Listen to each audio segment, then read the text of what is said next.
voice of the Huskies, Bob Rondo. It is a matchup that may not have the international appeal of, say, Will and Kate, but when Huskies meet Huskies, it can mean only one thing. It is time for the spring football game at the University of Washington. Good morning to you all. Bob Rondo, Damon Huard, Elise Woodward with you from Husky Stadium. And guys, the spring game will be missing only one thing. That's spring. It still feels like winter here in the Northwest, but we'll carry on for the last of 15 spring practices for a team whose last game was a memorable one, that Holiday Bowl win over Nebraska at the end of last year. New era now, though, Damon Huard. Be interesting to see what goes on here today in that regard. Yes, it is. It's the end of the Jake Locker era, and who knows who that next quarterback's going to be. Keith Price, Nick Montana going to have a great opportunity today to showcase their skills and see where this program is. But a lot of fun to be back in the booth, watching some spring football, and hopefully the sun stays out for a little while. Jake Locker will indeed be missed, but we'll get a look at Keith Price today and Nick Montana. Whose job is it going to be come fall? Any thoughts on that? Probably Keith Montana. Can't say Nick Price. He's the golfer, but it's interesting. They both had a good spring. Keith obviously has the experience playing in that Oregon game, has done some nice things spinning that ball, but I think today what you want to see, the game plan is going to be real vanilla. Who doesn't screw it up? Who manages the game? Who gets the plays right and guys in the right places and lined up and is accurate and doesn't make silly mistakes, and that's going to be the guy leading the charge this fall. Well, Elise Woodward will be on the field with the team, or teams, I guess we should say. The Huskies against the Dogs. Huskies with the number 1 offense and number 2 defense. The Dogs with the number 1 defense and the number 2 offense. Make it simpler, the offensive guys will be wearing purple shirts and the defensive guys will be in white here today. And let's go down as we speak to Elise Woodward on the field. We mentioned, Elise, still winter time. It has that feel in the Northwest, although not too bad a day here today. It's dry at least, but a bit on the cool side. Well, there's no doubt about that. It is cold. I'm layered up as if it were fall. We had a lot of rain games last year, guys, and so far the rain's holding off. A decent crowd in the stands today, but I think a lot of people want to know that big question that you guys mentioned, who's going to be the starting quarterback?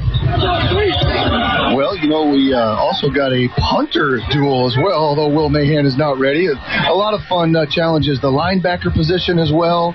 Some guys up front to replace.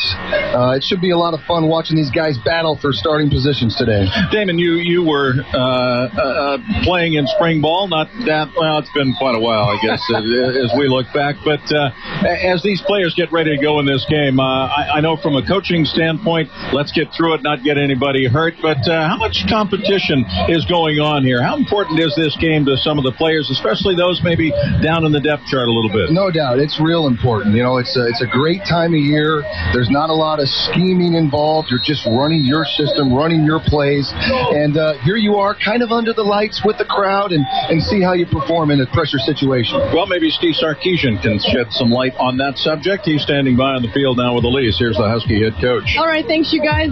Certainly a new era here. Steve Sarkisian with us here. Tell me, for you, how was the spring different than the other two that you've been a part of? Well, it's good because I really feel like this is our team, and these guys that were here, maybe that we inherited, have really grown up with us, and then all the kids that we've recruited. And so I really like our personality of this football team and the things we're doing, the style of play in which we're playing with, and the manner in which we conduct ourselves. I'm really proud of these guys.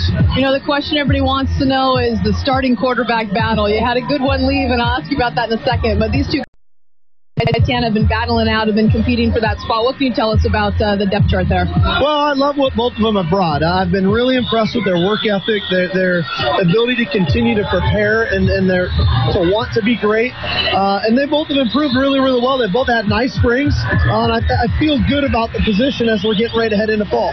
How much does this game right here? Last year, Nick Montana came in and I think opened a lot of people's eyes. He was very good in a game situation last year in the spring game. How much will this game make up your mind for all of the positions that are available? It'll have a factor, but it won't have as big as a factor as some people might think. You know, this game for us is a little bit vanilla from a scheme standpoint, but it is good to see guys go play football and how they respond to game-like settings. But it's just another piece of the puzzle. It's not the entire puzzle. A lot of young guys out there that really want to make their mark in the spring and advance into fall camp. Who's stood out to you as a guy that's maybe been like, yeah, this guy's really stepping up his game? A couple guys. On offense, I think Kevin Smith as a guy's really stepped up and done things consistently, got better. He's been a playmaker. I'd say on defense, Josh Shirley has really kind of found a role and a niche on this team. He's imposed his will on the offensive line, that's for sure. So those two guys jump out at me. Chris Polk is a guy that you'll ride next year quite a lot. How about today? You mentioned keeping it vanilla. We all know what he can do. What do you want to see today from that offense and from Chris Polk? Well, we're going to get him a handful of carries. You know, we've got a good crowd out here, and they want to see him run the football too. So he's going to play some. All of our guys will play some, but gradually you'll see the Chris Polks, the Alameda Tamus, the Court Dennisons, the Jermaine Curses find their way off the field. What's the one thing or maybe a couple of things that is most important for you to see today? I'd like to see us play good, clean football. You know, I don't want a bunch of flags. I'd like our guys to play a good, clean football game, but yet when guys have their opportunities to make plays, to make their plays, whether it's a sack or a catch or a run or an interception, I want to see those guys make their plays. Congratulations to you and the staff. Jake Locker, 8th overall, and Mason, 84th overall to Tampa Bay. You got to be really proud of those two guys and just what they represent head to the next level. What was your reaction to two guys, getting there, having their dream come true? I'm just proud of both of them. What they're earning right now is exactly what they deserve. They're great kids. They're tremendous leaders for us, and I both think they're going to have long careers in the NFL. That they're going to be pros. A lot of kids on the sideline here. I know you can't talk about them, but you mentioned the crowd and the vibe, and recruiting's going well. It's a good time to be a Husky, isn't it? It's a great day to be a Husky, and I think that we're finding a niche of who we are, and it's something that's very inviting to a lot of young men. Not just what we do on the field, but how we represent ourselves off the field in the classroom. It's a pretty cool time to be a Husky. We'll have fun today. The last of 15 practices. We'll catch up with you after the game, Coach. All right. Thanks, Elise. Yeah, all right, Elise, thank you very much. Steve Sarkisian talking about his dogs and his Huskies as they get ready for the intra-squad game to culminate spring practice here at the University of Washington. Our coverage is being brought to you in part by Alaska Airlines. For our lowest fares guaranteed, visit alaskaair.com. We'll take a break, come back with more spring game coverage in a moment. You're listening to Sports Radio 950 KJR. You're at Bellevue. How things going, Rob? Well, I wish it were sunny. I'm ready for spring. Boy, me too. Is there anything Acura Bellevue could do to make me at least feel like it's springtime? Actually, yeah. Come check out the brand new redesigned 2012 Acura TL. That ought to get the sun shining. 2012 cars already? Well, that's enough to put a smile on anyone's face. Now, what else do you got? Qualified buyers can also get 0.9% APR financing on select 2010 and 2011 vehicles for 24 to 60 months. It's feeling more like spring already, and it sounds like a great time to go car shopping. Even with all these specials, selection never seems to be a problem for you guys at Acura Bellevue. That's right, Gas. Being the #1 volume Acura dealership in the state for the past 11 years, we're sure to have the car that you're interested in. So brand new cars, great selection, amazing deals. Acura Bellevue just keeps getting better and better. Thanks, Gas. For future details, visit Acura Bellevue in person or online at AcuraBellevue.com. Acura Bellevue. Be amazed. Oh, Car Toys, you were such a nice car electronics store. Now I see you shamelessly selling smartphones and rate plans. How, Car Toys? Is it sorcery or necromancy or whatever the devil you call it? Well, you will rue the day you conjured up this 4G phone. Really, front and rear cameras for video chat. Good to go access to those nasty social media sites. It must be magic. I'm not mad, Car Toys. I'm just disappointed. At Car Toys, we got the coolest phones from the best carriers. Some might call it magic. We just call it what we do every day. Upgrade to something really amazing and you'll leave good to go. Car Toys. It's almost magic. Get free smartphones at Car Toys. All carriers, including 4G and Androids, like AT&T's 4G Inspire with mobile hotspot, Verizon's Droid X with 8-megapixel camera, or T-Mobile's MyTouch 4G with video chat. All free. New activations or upgrades. Rebates and restrictions apply. Details at CarToys.com. Car Toys, a better way to go.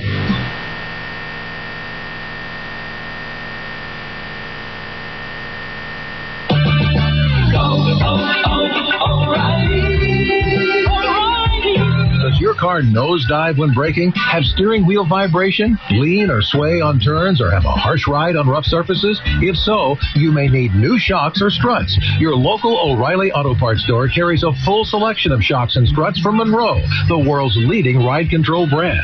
For a limited time, when you buy 3 qualifying Monroe shocks or struts, you'll get the 4th one free after mail-in rebate. With brands like Sensatrack, Rancho, Reflex, and Gas Magnum, Monroe has a shock to fit your needs. Improve your vehicle's handling, control, and comfort, and save money with Monroe's Buy 3, Get 1 free after mail-in rebate offer at O'Reilly Auto Parts. O'Reilly Auto Parts, the official auto parts store of NASCAR. Better parts, better prices every day. Restrictions apply. See store for details. O'Reilly Auto Parts. Bob Rondo, Damon Heward, Elise Woodward, back with you here at Husky Stadium as we await the start of the 2011 Husky spring game. Again, this will be the final of 15 practices for the team in the springtime. Huskies finishing up a little later than a lot of the teams around the country, Damon. They've been going every other day, getting a lot of work done. I don't know that people appreciate how much gets done in the spring. It's an important time for a football program. It's a real important time, especially when last year you had 14 true freshmen playing. I think we all realize how much the team benefited from those extra bowl practices, and the springtime, it just carries on over here, and this time of year a lot of kids gaining experience and here today get an opportunity to play in front of a nice crowd. You used the word vanilla a little while ago to describe what we'll see here today, and that applies to both sides of the football. It is wide open to everybody. There will be scouts, I'm sure, from a lot of Husky opponents, including the Eagles of Eastern Washington, who will be the first 1AA team that Washington has ever played. That will be in the season opener on September 3rd as they get ready for that. It'll be interesting in the fall when a lot of newcomers come in, some promising young players indeed that could have an impact on the season ahead. Again, Steve Sarkisian says if you're good enough, you're going to play. We saw it, as you mentioned, with all the young people who played last year. Yeah, no question. The 14 true freshmen, as I mentioned earlier, and you got to believe some kids like Kason Williams is going to come in here and contribute right away to this outstanding receiving core we have.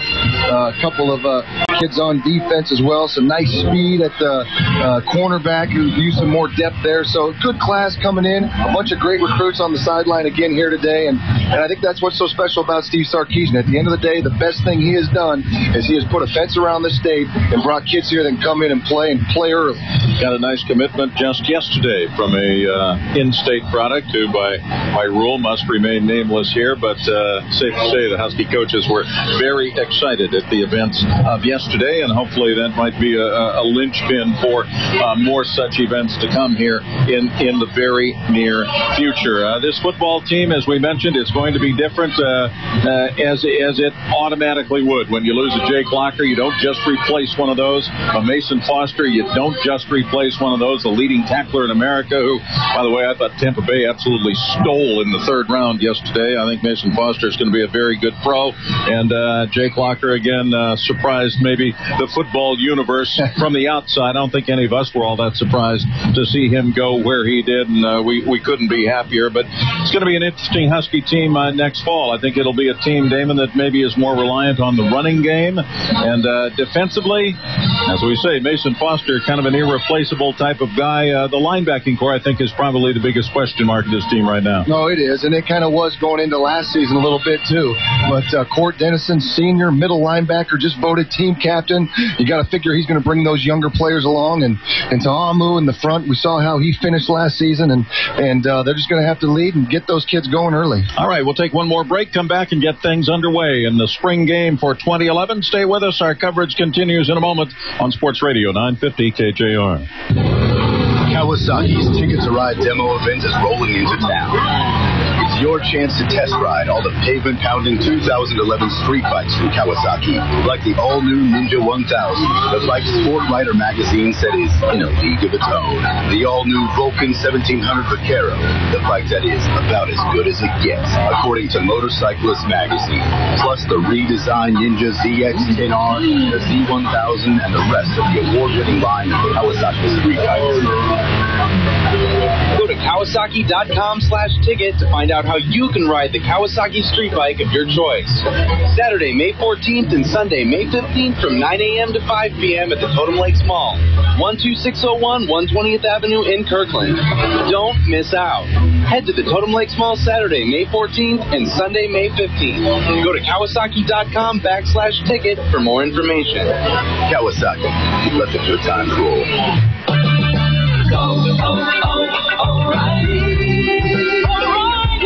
Does your car nosedive when braking? Have steering wheel vibration? Lean or sway on turns or have a harsh ride on rough surfaces? If so, you may need new shocks or struts. Your local O'Reilly Auto Parts store carries a full selection of shocks and struts from Monroe, the world's leading ride control brand.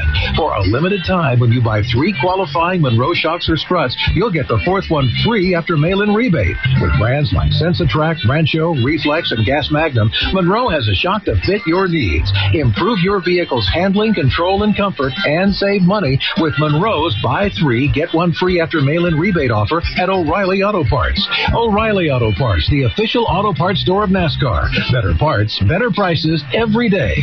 Restrictions apply. See store for details. O'Reilly Auto Parts.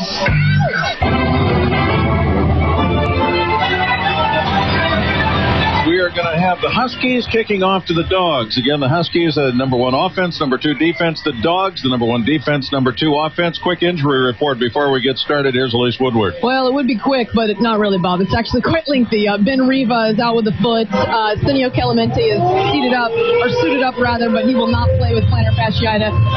Samisi Tokolahi is still recovering from that awful leg injury from last year. And then a lot of guys will be out there in uniform for special teams where they will not go live.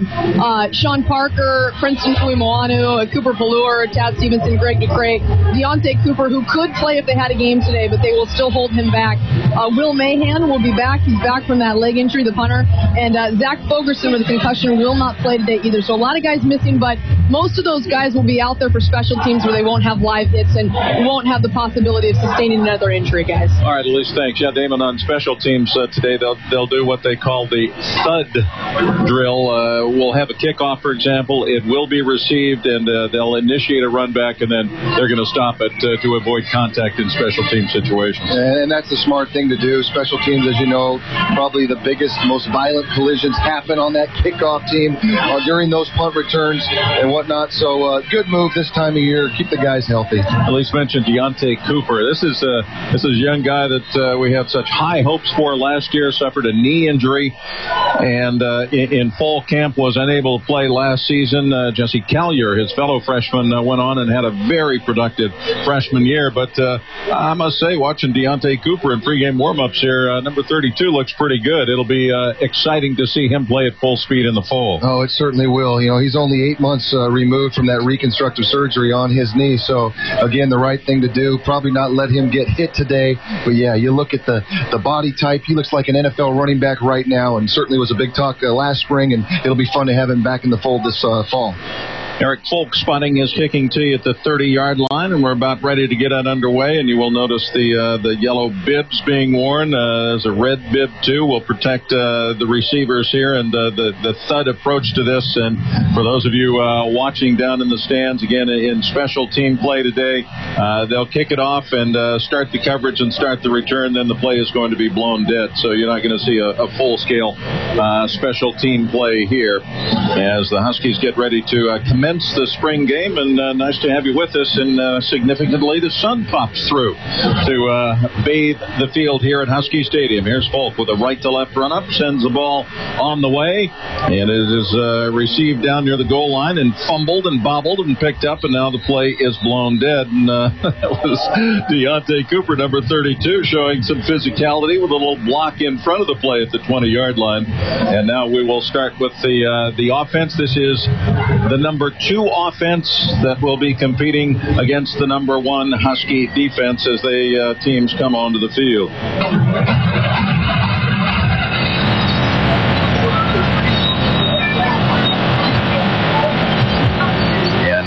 Young Nick Montana Montana will be at quarterback. The redshirt freshman out of Thousand Oaks, California. I believe his daddy, Joe, is in the house here today. And our first scrimmage play from the 20-yard line. Montana rolling to the far side, shuffles a pass ahead. And his first pass, no thing of beauty, but it is a completion to James Johnson. Now the junior who didn't see a lot of time last year, but was very productive as a freshman, and that's good for a 9-yard gain up the far sideline. Yeah, the Huskies getting a little bunch set right there, little misdirection, get Nick out there on the edge, does a nice job getting the ball to the receiver in the flat. So 2nd down and 1 for the Dog offense. Offensive players all in purple here today. Montana with a handoff and a straight-ahead carry, and a good one it is from Jory Fogerson. The O'Dea High School alum carries out to the 40-yard line. Gain of 11 and a first down. Jory's had a good spring. Yes, he has. Nice to see him back in the fold, and a nice job right there by James Johnson coming across the formation, sealing the edge with that nice block, getting a big hole up the middle for Jory. And Jory, of course, bothered by a hamstring injury all of last season. Nice carry here. Looks pretty healthy indeed. First down for the Dogs as they go left to right at their own 40-yard line. Far hash on the left. Montana play action, rolling right, tucks it in, keeps it 40-45 to midfield into Husky territory, and he has run out of bounds, and they're going to spot him at about the 47 or 8-yard line. That's an 11-yard gain for Nick Montana, and he is not a sedentary type of quarterback. He can get out and run. No, he's an outstanding athlete. Runs the 40 and right around 4.7, high 4.6s, and right away we've seen a couple of bootlegs, a couple of nakeds getting him on the edge and letting him, showing him do his thing out there. Right now, again, this is the number 2 Husky offense against the number 2 Husky defense at the moment. Montana with a first down at the other guy's 49-yard line. Straight drop from Nick. Can't find anybody. Scrambling out to his left, and he is touched down. This will be a first sack of the day back at the 49-yard line of the Dog team. A loss of 2. And again, we're going to protect the quarterbacks here today. Obviously, it's touch football as far as that's concerned. You touch him, and it's good for a sack. He's down. Yeah, I think right there, Nick audibled out there to James and gave him the little slant route, but nice job by the underneath coverage, dropping underneath it and not allowing him to make that throw. So it is 2nd down and 12 at his own 49-yard line for the redshirt freshman. Nick under center and ready to go. Daniel Kanzagowski, the center, is a handoff to Fogerson, carries across midfield and down to about the 48-yard line. Pickup of 3, so here comes a 3rd down play on our first series of this spring game, and 3rd down, a concern for the Huskies last season all year long, Damon. 32% conversion team on 3rd down. That was worst in the then Pac-10. We see, by the way, the new Pac-12 logos on the field here at Husky Stadium. They look good. That was a nice play right there on the edge by Greg Walker, the safety coming off the edge, stopping the running back in the backfield. 3 wides to the far side on the left, and Montana on 3rd and long flares it out. Fogerson midfield, block from Johnson in front, and he is tripped up and dives for a first down across the 40-yard line. Pursley made contact, but Drury able to advance it down to about the 39-yard line. Got the first down by a yard. And we saw when Jory Fogerson was healthy a couple of years ago how valuable he was in just such a situation. Yeah, outstanding job there by Nick Montana. The Huskies came with the Sam Will blitz off the edge. Nick recognized that, got the ball to the running back in time, let him out there in space, and Jory did a nice job eluding the tackle and getting the first down. So the drive stays alive. We'll have a running clock here today, 15-minute quarters, but they'll run the clock. This drive has taken almost 4 minutes. Here's a running play, and this time it is Willis Wilson, the redshirt freshman from Lakes High School in Tacoma, carries for about 3 yards down to the 41-yard line or thereabouts of the Husky team. And again, right now on the field, Damon, we've got the number 2 offense and the number 2 Washington defense as Steve Sarkisian tries to build some depth back into this program. Well, that's what it's all about here, and certainly Steve has done a great job putting the fence around the state, recruiting, getting all these kids back here, and you got to have depth in this conference. First look at a shotgun set now. Montana on 2nd down from the 37-yard line of the other guys, throwing under pressure, and just gets rid of this one into the dirt and incomplete. Pressure coming up the field, and Nick Montana had to get rid of it. Jordan Wallace, the linebacker, number 51, getting some heat on the quarterback. Yeah, we like to see Coach Holt bring that pressure off the edge like that, and outstanding job. That was a close one. one. Nick got it out in the nick of time, and good job avoiding the sack. Might remember Jordan Wallace's brother, CJ, pretty good player in these parts once upon a time. 3rd down and 8, 37-yard line for Montana and his mates. They've had the ball in this opening drive for about 5 minutes and taken it to the, we should say, the 41-yard line. 3rd down and about 12 from there. So change it up a bit. I formation. Here's Montana with a draw play, and Wilson is going nowhere as he is spun to the deck and taken down, bringing up a 4th down play now. That is Andrew Hudson, redshirt freshman from Redlands, California, with the defensive play back at the 44-yard line, loss of 3. So a punting situation here, and again, they will go through the motions to start it, but not to finish it. And the punter is Kyle Rasp. And what a story he was last year after Will Mahan was hurt in the Syracuse game early on. Kyle Rasp wasn't even sure he was going to be on this team, and then came back, actually had left the Huskies, came back, and had himself a terrific year, punting the football almost 44 yards a kick. He sends this one down inside the 15-yard line. Fair caught there by Devin Aguilar. And now we'll get a look at the number 1 Washington offense, and presumably they'll be playing against the number 1 Husky defense. 8:58 to go in this opening quarter. And it's smart to do that on special teams. You know, you watch this game in high-definition television. These hits are so vicious and brutal. And this time of year, on punt return, kickoff returns, protect your players. See big Alameda Ta'amu, a man in the middle. How big was he in that Nebraska win in the Holiday Bowl? He is set up with this number 1 defense. First down for Keith Price and company from their own 11-yard line, going right to left. Here's Price thrown to the far sideline for that new good-looking tight end, Austin Safarian Jenkins. Incomplete to the big fella at 6'6". Not quite tall enough to get Price's first toss, but suddenly the tight end position is a position of strength for this football team, Damon, where last year it was almost non-existent. No, it's exciting to see the depth and getting these kids in here. Michael Harbinson as well, Marley and Bennett, and just loaded lots of depth with prototypical tight ends with size and speed, and it'll be nice for Steve to be able to use those guys in his offense. Price under center on 2nd down and 10 from his own 11-yard line, fakes a handoff, rolling to the near side left, looking, and chased out, just finally throws the ball out of bounds and incomplete. Good pressure coming at him, couldn't find a receiver, opened up, and Court Dennison, the veteran linebacker, nearest at hand for this number 1 defensive unit, as we're about halfway through this opening quarter. No points on the board as yet, and right now the Husky team, as it is called for the day, with the football against the Dogs. Number 1 offense and number 1 defense. 3rd down and 10 for Keith Price and his mates. Keith Price, of course, got a start in the Oregon game last season with Jake Locker injured, and by no means embarrassed himself that day. Let's see what he can do here on 3rd and 10 from his own 16. Flare pass near side. Here's Polk, and he is boxed in and dropped at about the 16-yard line, and then pushes the pile as he is wont to do for another couple of yards. But it will not be enough for a first down, so a 4th down coming here for the Huskies. Jamal Kearse, whose older brother is over on the other side. Jermaine making the tackle, the young linebacker from Tacoma. And here's Will Mahan. Boy, good to see number 46 back and ready to go after a nasty injury early last season. Yeah, we've got a nice little punting competition on our hands this fall as well. So good to see Will back, absolutely. And an end-over-end boot here that hits about midfield, but gets a great roll. 40 down to the 30, rolling still, and going to be down outside the 25-yard line. So it worked out pretty well. Sean Parker was the deep man on that play. And so Nick Montana and company will start their next drive from their 27-yard line. We remain scoreless with 6:48 to go in this opening quarter. That worked out to a 54-yard punt. You'll take that bounce, absolutely. Nice job there by that Husky defense, forcing the 3 and out. Did a great job there on that 3rd and long situation in zone defense, keeping everything in front of them, rallying and gang tackling.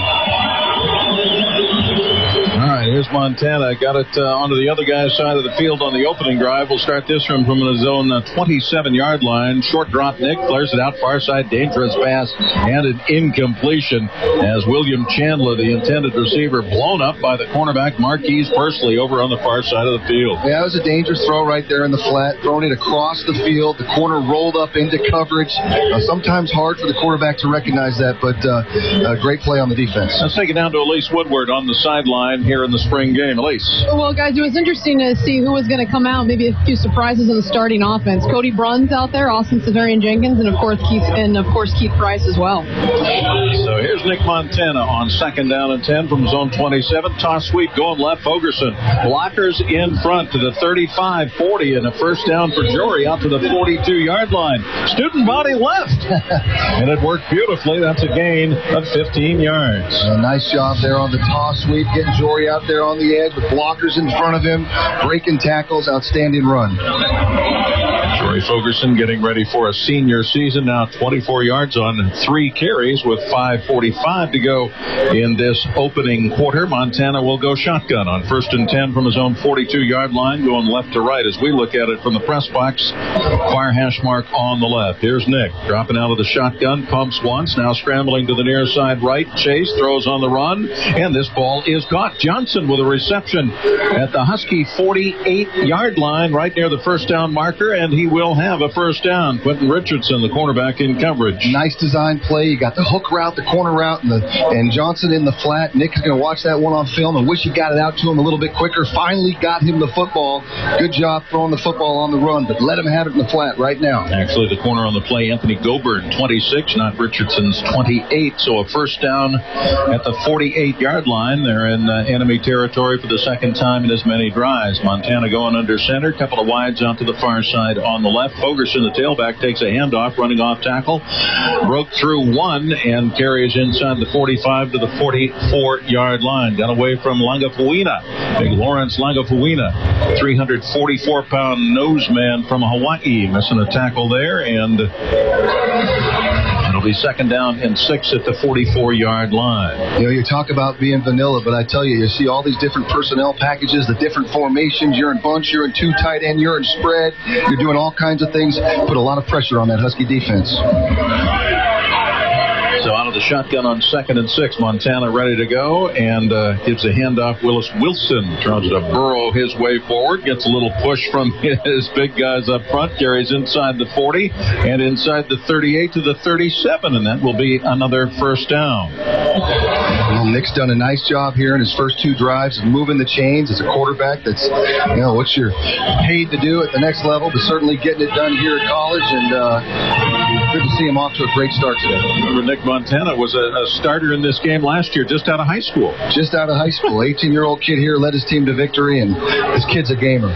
From the 37-yard line, 2 back set, offset behind Montana here on the near hash on the right. Nick, play action, rushed and dumps this one incomplete. Looked like they were trying to set up a middle screen right there to Fogerson, perhaps, but that play blown up by a nice charge up the middle from the defense. Yeah. And with 3:15 to go in a so far scoreless first quarter, going to be 2nd down and 10 at the 37-yard line. This is also kind of that area, Bob. You like to take a shot on first down. I think they tried the play action pass, tried to get the deep post over the middle. Nothing there. Nice job by Nick, finding his outlet, just checking it down, getting rid of it, and avoiding the sack. We note that Eric Kohler is the right tackle right here. He'll be the left tackle for the other guys when they have the ball. Here's a running play left side. Fogerson got through 1 tackle and is taken down as he dives inside near a first down at about the 27-yard line. I think he'll have it.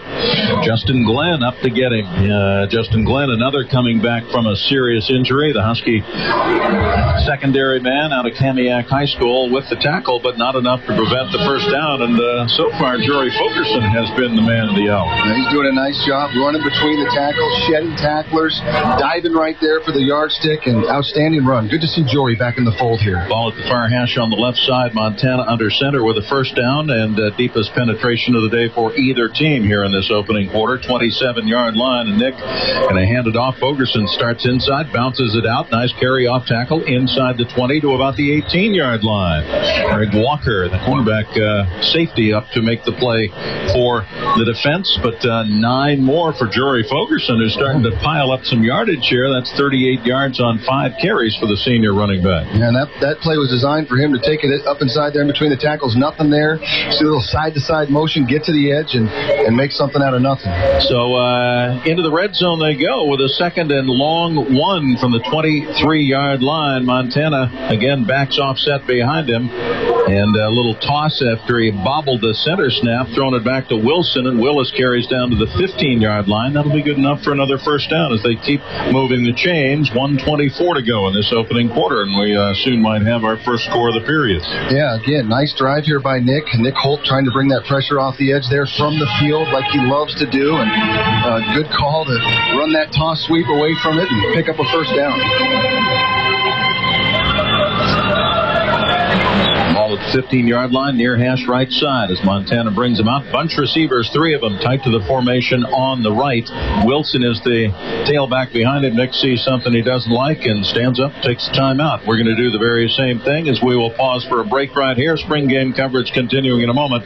This is Husky football springtime on 950 KJR. Dreading another season of tough lawn and landscape work with less than ideal equipment? We have a solution. Husqvarna, the world's largest outdoor power equipment producer. Husqvarna's been taming the wild for 300 years. With a full line of lawn and garden equipment for the homeowner and the professional, Husqvarna is the world's largest outdoor power equipment producer. Chainsaws, blowers, trimmers, hedge trimmers, mowers, tillers, garden tractors, and zero-turn mowers. We have what it takes to help you with all your outdoor projects. With our range of equipment and 300 years experience, you can trust Husqvarna to provide the most efficient, durable, and ergonomically designed products on the market. Let us help make your outdoor projects less daunting and make your yard the envy of the neighborhood. Husqvarna products are available nationwide at local independent Husqvarna dealers or national home improvement retailers. You can find Husqvarna string trimmers starting at $199 and yard tractors from $14.99. Visit us online at Husqvarna.com. Husqvarna, taming the wild.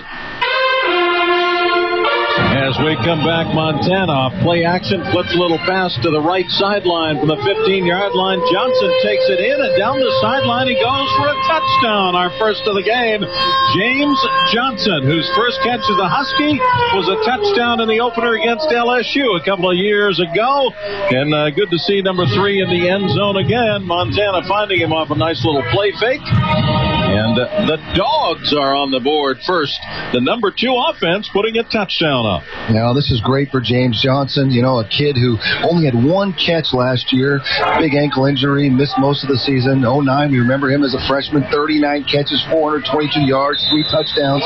Great to see him back in there making plays. One after touchdown is good from backup kicker Eric Gutorp, the senior from Seattle, and it is a 7-0 lead for the Dogs with 46 seconds remaining in this opening quarter. Nice drive right there of 73 yards for Montana and company. Let's go down to Elise Woodward on the sideline. Elise, always fun at the spring game. A lot of former Huskies in attendance here today. Yeah, there's no doubt, Bob. Isaiah Stanback, Tank Johnson. I saw Dave Hoffman before the game. There's a ton of guys that chat with them throughout this game. The one thing that stood out so far, though, clearly is that number 2 offense. You talk about building the depth in this program. They've really moved the ball nicely, capped by that touchdown there from Nick Montana to James Johnson. I'll try to go catch up with James Johnson right now, guys.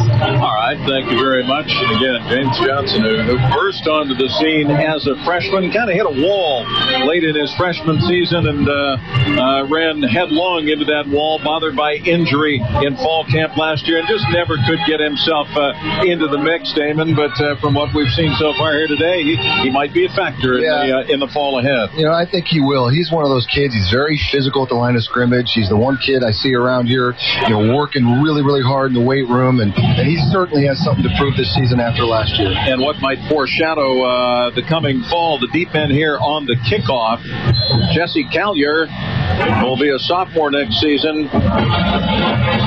Did such a very nice job. And then Kevin Smith, young freshman receiver who's had such a good spring, and he will accept this kickoff at the 15-yard line, commence the run back, and they will blow it dead as he crosses the 35-yard line. Be interesting to see if they start him at the 20 or where first contact occurred out at the 35. I think they're going to give him the benefit of the run back here. But again, those are 2 guys that can play. Jesse Callier, really impressive, I thought, as a freshman. Kid plays hard start to finish, and then Kevin Smith is going to be a good player here. Yeah, he is. No, certainly Jesse last year, almost 700 yards as a kick returner, turned 157, we remember, 23.1 yard average. Just an incredible athlete, and only a sophomore. Callier is the tailback now on the second possession of this first quarter for the Huskies. Price going to hand the ball to him.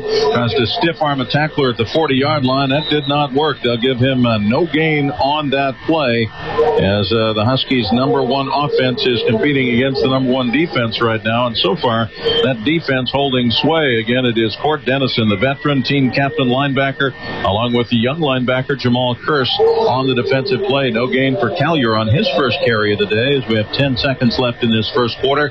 This should be the final play of the opening period with the Dogs leading the Huskies 7-0. Husky ball right now from its own 40-yard line as they go right to left. Toss sweep going right. Callier makes his cut, and yardage hard to find again. Couple of yards, and that is it. Garrett Gilliland, who will be a sophomore linebacker on the stop. Remember him last year. Got his first Husky start as a freshman in that Nebraska game. That's all we're going to say about that Nebraska game. End of one. The Dogs lead the Huskies 7-0. This is spring game coverage on Sports Radio 950 KJR. J.P. Morgan Chase is doing its part across the nation to help our neighbors and communities move forward. Here's just one story. My name is Kristen Woodward, and I work at Fred Hutchinson Cancer Research Center in Seattle. The center's mission is to eliminate cancer and related diseases. I'm Herb Bone, a controller at the Hutchinson Center. We recently acquired a building with J.P. Morgan Chase leading the financing. This new building will house researchers who, among other things, are advancing a new avenue of science called immunotherapy. We helped pioneer the field. Immunotherapy harnesses the body's natural immune system to kill cancer without chemotherapy and without radiation. It's really a promising advance. We're very excited about what this new building will allow us to do. J.P. Morgan Chase is helping to make our work possible. This is the way J.P. Morgan Chase is lending a hand. This is the way forward.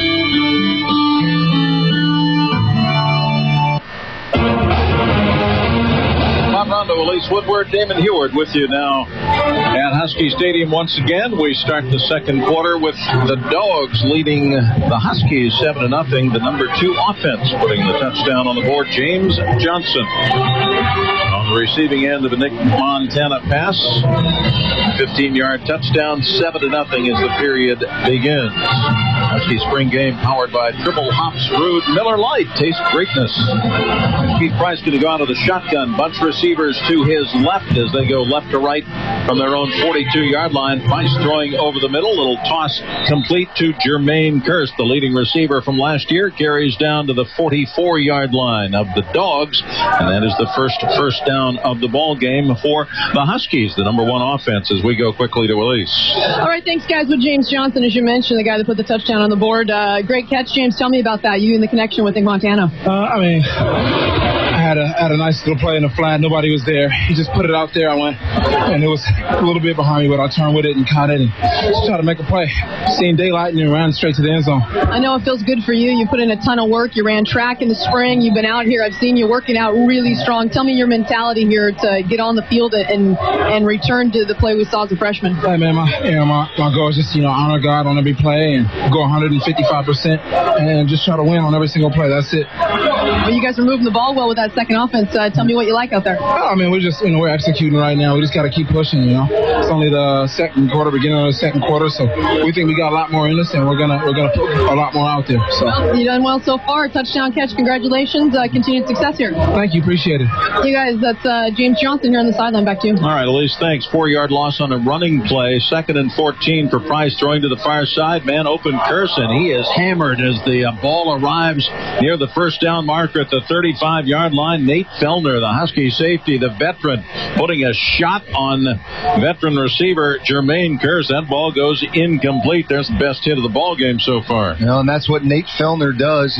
Right there, Keith trying to throw the ball in the hole into cover 2, trying to get the first down, but outstanding job. Ball's a little high, and absolutely Fellner blows it up and makes a nice play. Nate Fellner, the Huskies' interception leader last year with 5, and he can get physical when needed, as we saw on that play. 3rd down and 14, 48-yard line. of the opponents is the Husky, the number one offense, trailing 7-0 here. Works early in this second quarter. They're going to run a draw play. Collier trying to get out, and he is spun down at about the 46-yard line. Haoli Jamora, kid that just burst into the national consciousness with a great game against Nebraska. Just a sophomore to be out of Hawaii, and makes a play coming from the backside there, and it is 4th down and 12. And once again, that number one offense is turned away. Yeah, and they're just getting pushed around up front. That defensive line, Alameda Ta'amu, Everett Thompson, we saw Josh Shirley in there, and your guy, Haoli Jamora, right there. It's just not even close up front. Here's Mahan's second punt, and kind of mishits this one to the far side on the left. Hooks it a lot more than he had hoped, and they're going to spot this out of bounds near the 30-yard line. That's going to be a 20-yard or less punt right there. So pretty good field position for Nick Montana and company to start their third drive of the ball game. The second one produced our only touchdown so far, as we're 3 minutes into the second quarter and a 7-0 lead for the Dogs. 18 yards on the Mahan punt. Will not exactly in mid-season form as yet, coming back off the injury. Yeah, and that takes time, and especially as a punter, I couldn't imagine with that injury, but give him credit. He's out here less than a year. You see Talia Creighton out playing at a defensive end right now, although he is upright at the moment on the far side of the defensive front. Injured last year, and here's a knockdown on Montana's pass to the near side. That is deflected away, and again, Jordan Wallace making his second solid defensive play of the day. Yeah, just a nice job there coming off the edge. Nick trying to get the ball out in the flat, running back open there, but Wallace gets his hands up and knocks that ball away. Jordan Wallace, junior out of Sacramento, California. 2-year letterman, though primarily in special teams, and making a case for himself to play a little more here today. 2nd down and 10. Here's a straight-ahead handoff. Goes to Jory Fogerson, trying to weave his way in traffic, crosses the 30 out to about the 31-yard line for a gain of 3. And here comes 3rd down and 7 for Montana and company. Nick's been fortunate to have some third manageable situations today. Keith Price, on the other hand, 3rd and 10, 3rd and 12, 3rd and 15. So credit again to that number one Husky defense, really dominated the line of scrimmage. Number 2 Husky offense right here against the number 2 Husky D. And Montana will go shotgun on 3rd and a long 6 from his own 32-yard line, going right to left from the far hash on the right. Fakes a pass left, looking back right, and nobody home. Obvious miscommunication there. And I think they were trying to set up some sort of a screen, perhaps. Pete Galbraith maybe the intended, well, he had the pressure on the play.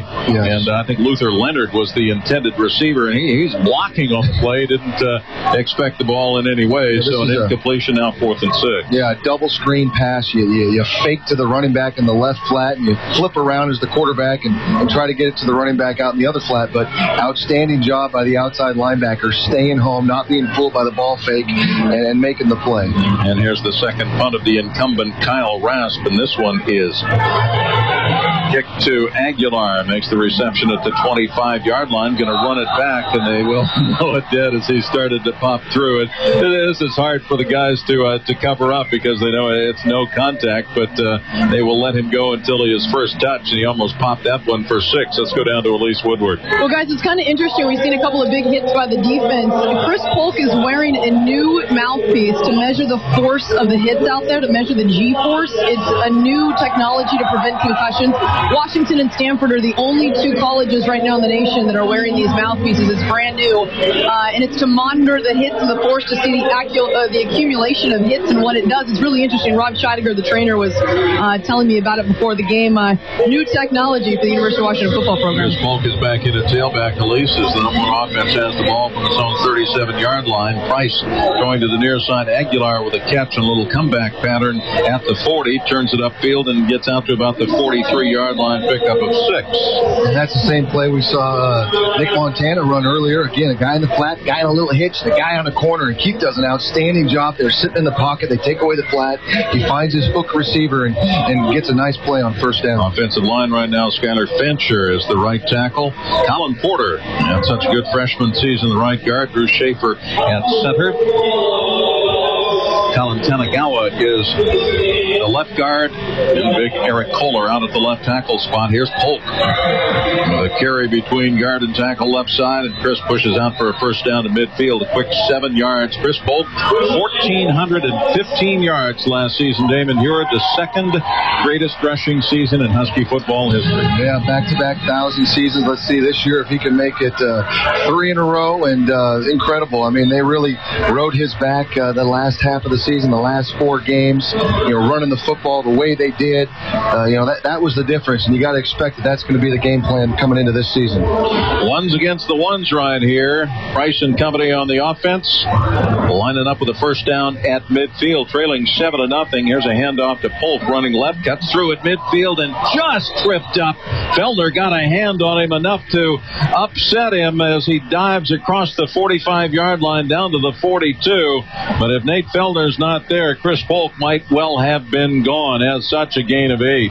Yeah, a little shaky there. Michael Harvinson limping off the field with a knee or an ankle or something. Looks like he took a shot, but incredible balance. You see right there by Chris Polk. Gets nicked up, keeps that hand down, gets up, and gets an extra 3-4 yards. We'll go out to Ian Furness right after this play on 2nd and 2 at the 42-yard line. Seahawks have made a pick on the final day of the draft, and there's a handoff to Polk, stutter stepping, and carries to the 40 for a first down. Let's get a draft update now from KJR's Ian Furness out at Seahawk Draft headquarters. And for Pac-10 fans, Bob, a familiar name picked, the 3rd pick of the day for the Seahawks, number 154 overall in the 5th round. Cornerback Richard Sherman out of Stanford is the Seahawks selection, so a player that you two would be very familiar with. Richard Sherman is now a Seattle Seahawk, Bob. Way more than we would like based on how that game went last year. That's for darn sure. First down and 10 here for the number 1 offense, trailing 7-0 halfway through this second quarter, and they are at the number 1 defense's 40-yard line. The Huskies with the ball, the Dogs on the other side trying to stop them. Here's an eye set, and Price under center, going to hand off to Polk, running left end. Boy, that thing shuts down at the line of scrimmage. He was trying to find some room, and there was nothing there, and he is taken down for no gain on the play. And again, it is Nate Felder forcing up from his secondary spot. Garrett Gilliland, who has had some good plays so far here today, the young linebacker out of Anaheim, helping out on the stop. And we talked about the linebacker position will be one to watch this season for this football team. No, it certainly will. I like his play. I like the young Curson there. Some nice physical tackles today, and young guys, but a lot of good depth there. All right, out of a bunch receiver set, Price to pass, pressured, throws on the run. Safarian Jenkins trying to get low and take it in, cannot at the 30-yard line, incomplete to this most promising freshman, and that's a play he's going to need to make as he goes along here. It is, and for me right there, that was probably the most impressive play at the quarterback position today. Keith coming out there on the naked bootleg, a defender right in his face, coming out to his left, not easy to do, pulls up really hard, finds that crossing tight end and delivers a strike, and that's a ball that Jenkins has to bring in.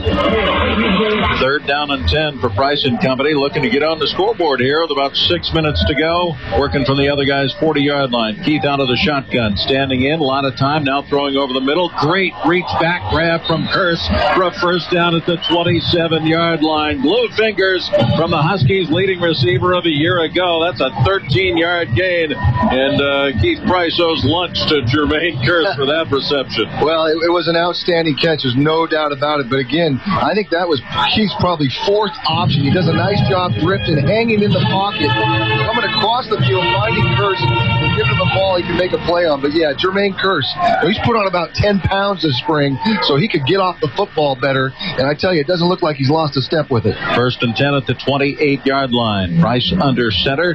Polk on a little counter action, trying to run left, and he is stacked up yard gain, and that is it. Give him one, and the guy doing the stacking up, big Alameda Ta'amu. We talked about how important he would be to this team last season, Damon, anchoring that defensive line, and late in the season, he was exactly that. Finished up with a flourish. No, he was the man, and he is the leader of this team, also voted team captain, was the lineman of the year at the postseason awards banquet, and it's going to start with him up front on that defensive line. Everett Thompson next door to him in that defense. defensive front. Jamora, too, and trying to get some pressure on Price, dropping back to Bass, scrambling out. Touchdown at the 23-yard line. Gain of about 4 for Price, who has the quick feet. You like that about him an awful lot. Keith Price, he's a really neat kid, too. He always got a smile on his face, loves life, and loves the game of football. He does. Probably one of the most popular guys on the team. Outstanding job there, right there.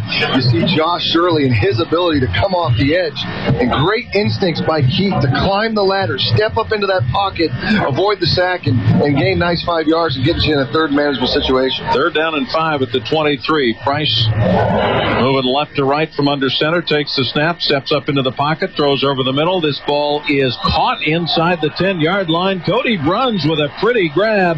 Defender Felder going over the top of him, but Bruns hangs on for a 1st and goal at the 9-yard line. The pride of Prosser, Washington, Cody Bruns with a 14-yard reception and a 1st down. Oh, yeah. Outstanding catch by Cody. Good to see him in the mix, too. This team is so deep at the wide receiver position, but again, a nice job by Keith in the pocket. The pocket collapsing, him hanging, finding Bruns across the middle for the big 1st down. Price 5 of 9 for 49 yards. 1st and goal at the 9. Far hash on the left. Double tight end, single setback, and that play is blown dead at the line of scrimmage. Didn't see a marker dropped, but I believe a timeout has been called here. And since we really don't know how long they're going to take for a timeout, we'll keep it right here with 3:16 to go in this opening half, as the Huskies, the number 1 offense, number 2 defense, looking to tie things up against the Dogs, who feature the number 2 offense and the number 1 defensive unit. Best drive of the day easily for the Huskies right now, Keith Price and company. Yeah, he's had a couple nice 3rd down conversions. This drive has pretty much all happened through the air. That number 1 defensive line, again, controlling the line of scrimmage, stopping the run game. But Keith doing a nice job in the pocket and delivering some nice, accurate throws downfield. And the Seattle Seahawks a moment ago selecting cornerback Richard Sherman out of Stanford University. And now another pick for the Hawks, Mark Legree, a safety from Appalachian State. Let's go quickly to Ian Furness if he is standing by. Hopefully so. And this is another Seahawk draft choice that we've never heard of, Ian. Who is Mark Legree? That's a great question, Bob. Appalachian State, I didn't see a lot of their games last year, so we'll break it down at halftime. Rob Rang's here, and we'll talk a little bit more at halftime about who exactly Mark Legree is. But at least we know Richard Sherman, Mark Legree, the 2nd DB they take in the 5th round. All right, Ian, thank you very much. 1st and goal from the 9-yard line after the timeout. Keith Price with a handoff, and off tackle left side goes Polk down to about the 5-yard line. Pickup of 4. Josh Shirley on the stop. And again, Shirley, this is a name we're going to hear a lot in the coming season. The redshirt freshman out of Fontana, California. Remember the kid that had some problems at UCLA, came to Washington, and he's going to be that hybrid edge guy. And Steve Sarkisian said he has had a fabulous spring. 2nd down and goal at the 5. Far hash on the left. They go empty backfield, spread formation, shotgun. Here's Price ready. Looking to the end zone. Throws. Touchdown, Curse. Something we said 12 times last year. Jermaine Curse had a not at all dirty dozen touchdown receptions in 2010 and gets his first touchdown for his team here in the spring game for 2011. 1 point away from a tie with 2:35 to go in this first half. The Huskies spread the field there, let Keith get the shotgun, and right there you got Jermaine Curse on a little return route, one-on-one on Quentin Richardson. He beats him. Price delivers an accurate ball. Touchdown, Huskies. And here's Eric Folk, who was a perfect 33 of 33 on point after touchdowns last season, and perfect on his first try today. 2:35 to go. 7-7 tie. We'll take a quick break, bring you back for more spring game coverage in a moment here on Sports Radio 950 KJR. Have you looked at your bill from the phone company? If you have a small business like me, you might want to take a minute and read it over. After seeing what I was shelling out, I knew I needed to find something better. And I did. I switched to Comcast Business Class. I just wish I had done it sooner. Because with Comcast Business Class, Internet and Voice, I got faster Internet, up to 8 times faster than DSL and T1. Plus a phone plan that includes a ton of useful business features, like voicemail and speed dial. And it's only $79 per month for the first year. Since I made the switch, my business has exactly what it needs. Better phone, faster Internet, and at a price I can feel good about. So really, have you looked at your bill yet? Call 1-800-391-3000 today to switch to Comcast Business Class. Go to business.comcast.com/save and find out how much your business could save. Offer ends 4/30/11. Restrictions apply. 2-year contract required. Includes starter internet for new customers only. After 12 months, monthly price goes to $99. Equipment installation taxes and fees extra. 2:35 to go in the opening half of the spring game for 2011 here at Husky Stadium. We're all tied at 7 as Eric Polk gets ready to kick it away. Let's go down to Elise Woodward. Hey, thanks, guys. The guy on the sideline, Quincy Pondexter, back from his rookie year in New Orleans with the Hornets. Showing your support as always. Tell me why you're out here. You know, I want to come out and support the guys. I was staying down the street. I knew spring game was going on, so I couldn't miss it for the world. It sounds like you're going to buy a house here and you're going to make Seattle your home, even though you're based in New Orleans now. Oh, yeah. I love Seattle. It's been a home to me the last 4 years, and there's no city like it in the world, and I have to move in the offseason. Tell me about your rookie year. What'd you think? You guys make it to the playoffs. You get eliminated in the first round, but tell me what you thought. You know, it was a great learning experience all year long. The Lakers are a tremendous team, and there's no better team to lose to than them, because obviously I think they're going to have a great chance to win the championship this year, and the rookie year is really a blessing. I learned so much. What do you plan to do in the off season to get ready for next year? And it sounds like you're going to be around here in the area. You know, I'm going to dedicate my summer, especially to basketball. You know, I was telling our coaches I'm going to be the hardest working player in the NBA this summer, and hopefully come back next year with a lot to prove. Well, congratulations making it in the NBA with the Hornets, and it's always good to see your face supporting the Dogs. Oh, thank you. I really appreciate it. You guys, that's Quincy Pondexter. We'll send it back up to you. He had better hands than Evan Hudson just showed on a good-looking pass from Montana. The big walk-on tight end dropping the football wide open at about the 40-yard line, and after a 2-yard gain on first down, the incompletion here, 3rd down and 8 for Nick Montana and the number 2 offense from their own 32-yard line in a 7-7 time. Yeah, you had Evan Hudson there on kind of an in-dig route by the tight end, and my only knock there is Nick's probably got to let go of that ball a little bit earlier and get him the football with no one around him. Montana from the near hash on the left, going right to left, 3rd and 8 from his own 32-yard line. Out of the shotgun, well protected, rolling out to his right, looking, and now stops, pumps, and throws up the field. Man coming open, Johnson unable to take it in, well covered at the 30-yard line. Maybe a catchable ball, but then again, maybe not. Anthony Goburn, I think, got back and got a hand on that football, had Marquise Pursley back there with him, along with Justin Glenn, and we've got our first penalty marker on the field back at the 40-yard line. Wonder about an ineligible downfield. Now, this was an interesting thing here that Nick did. He's in a 3-by-1 formation, and for some reason he wanted to stay to that one receiver side, yet there were 3 defenders over there. So I don't know what drew him to the split end, but the read was clearly to the field. He hung with that receiver too long, and by the time he came to the front side, nothing was there. Big Montana, 4 of 10 so far for 43 yards and a touchdown, and the penalty, whatever it was, declined. I'm pretty sure it was ineligible receiver, and Rasp with a not great punt here. It kind of curls this one to the near sideline, bouncing out of bounds near the 40-yard line. Short kick here from Rasp, and so Keith Price and his number 1 offense a chance now to move into the lead in the final 98 seconds of this opening half. Just a 28-yard punt, and the number 1 offense back out onto the field, and we see young Kevin Smith, one of the receivers with this group, and this is a kid that's going to be good. Sophomore out of Compton, California. Lettered last year, mostly again in special team situations, but boy, they sure like what he can do. Yeah, he only had 1 catch last season, but remember, he broke his thumb versus USC, has 2 screws in there, and yes, he is going to be a player to watch this season. Here's Price flaring it out to the far sideline.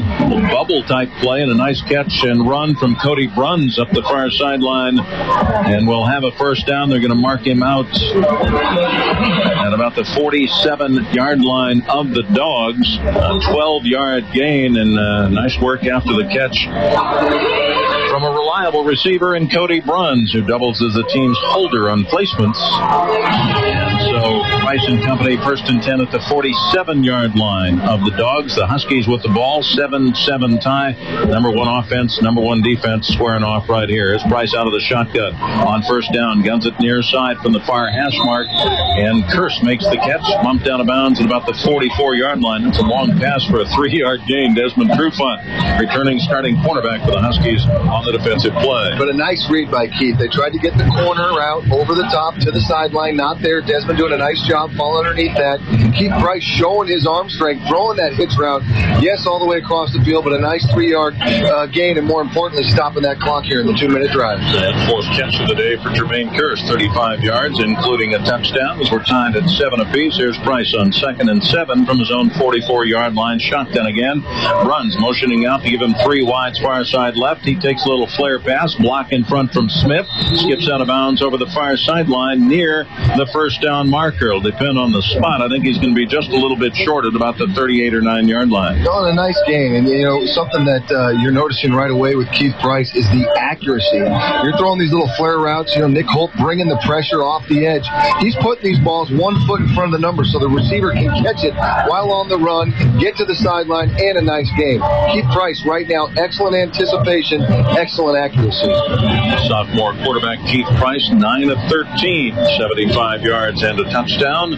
Third down and a yard here at the 38-yard line of the Dogs. 1 back set. And now a handoff to Collier, and he is stuffed. I don't know if he got it. He is tossed back.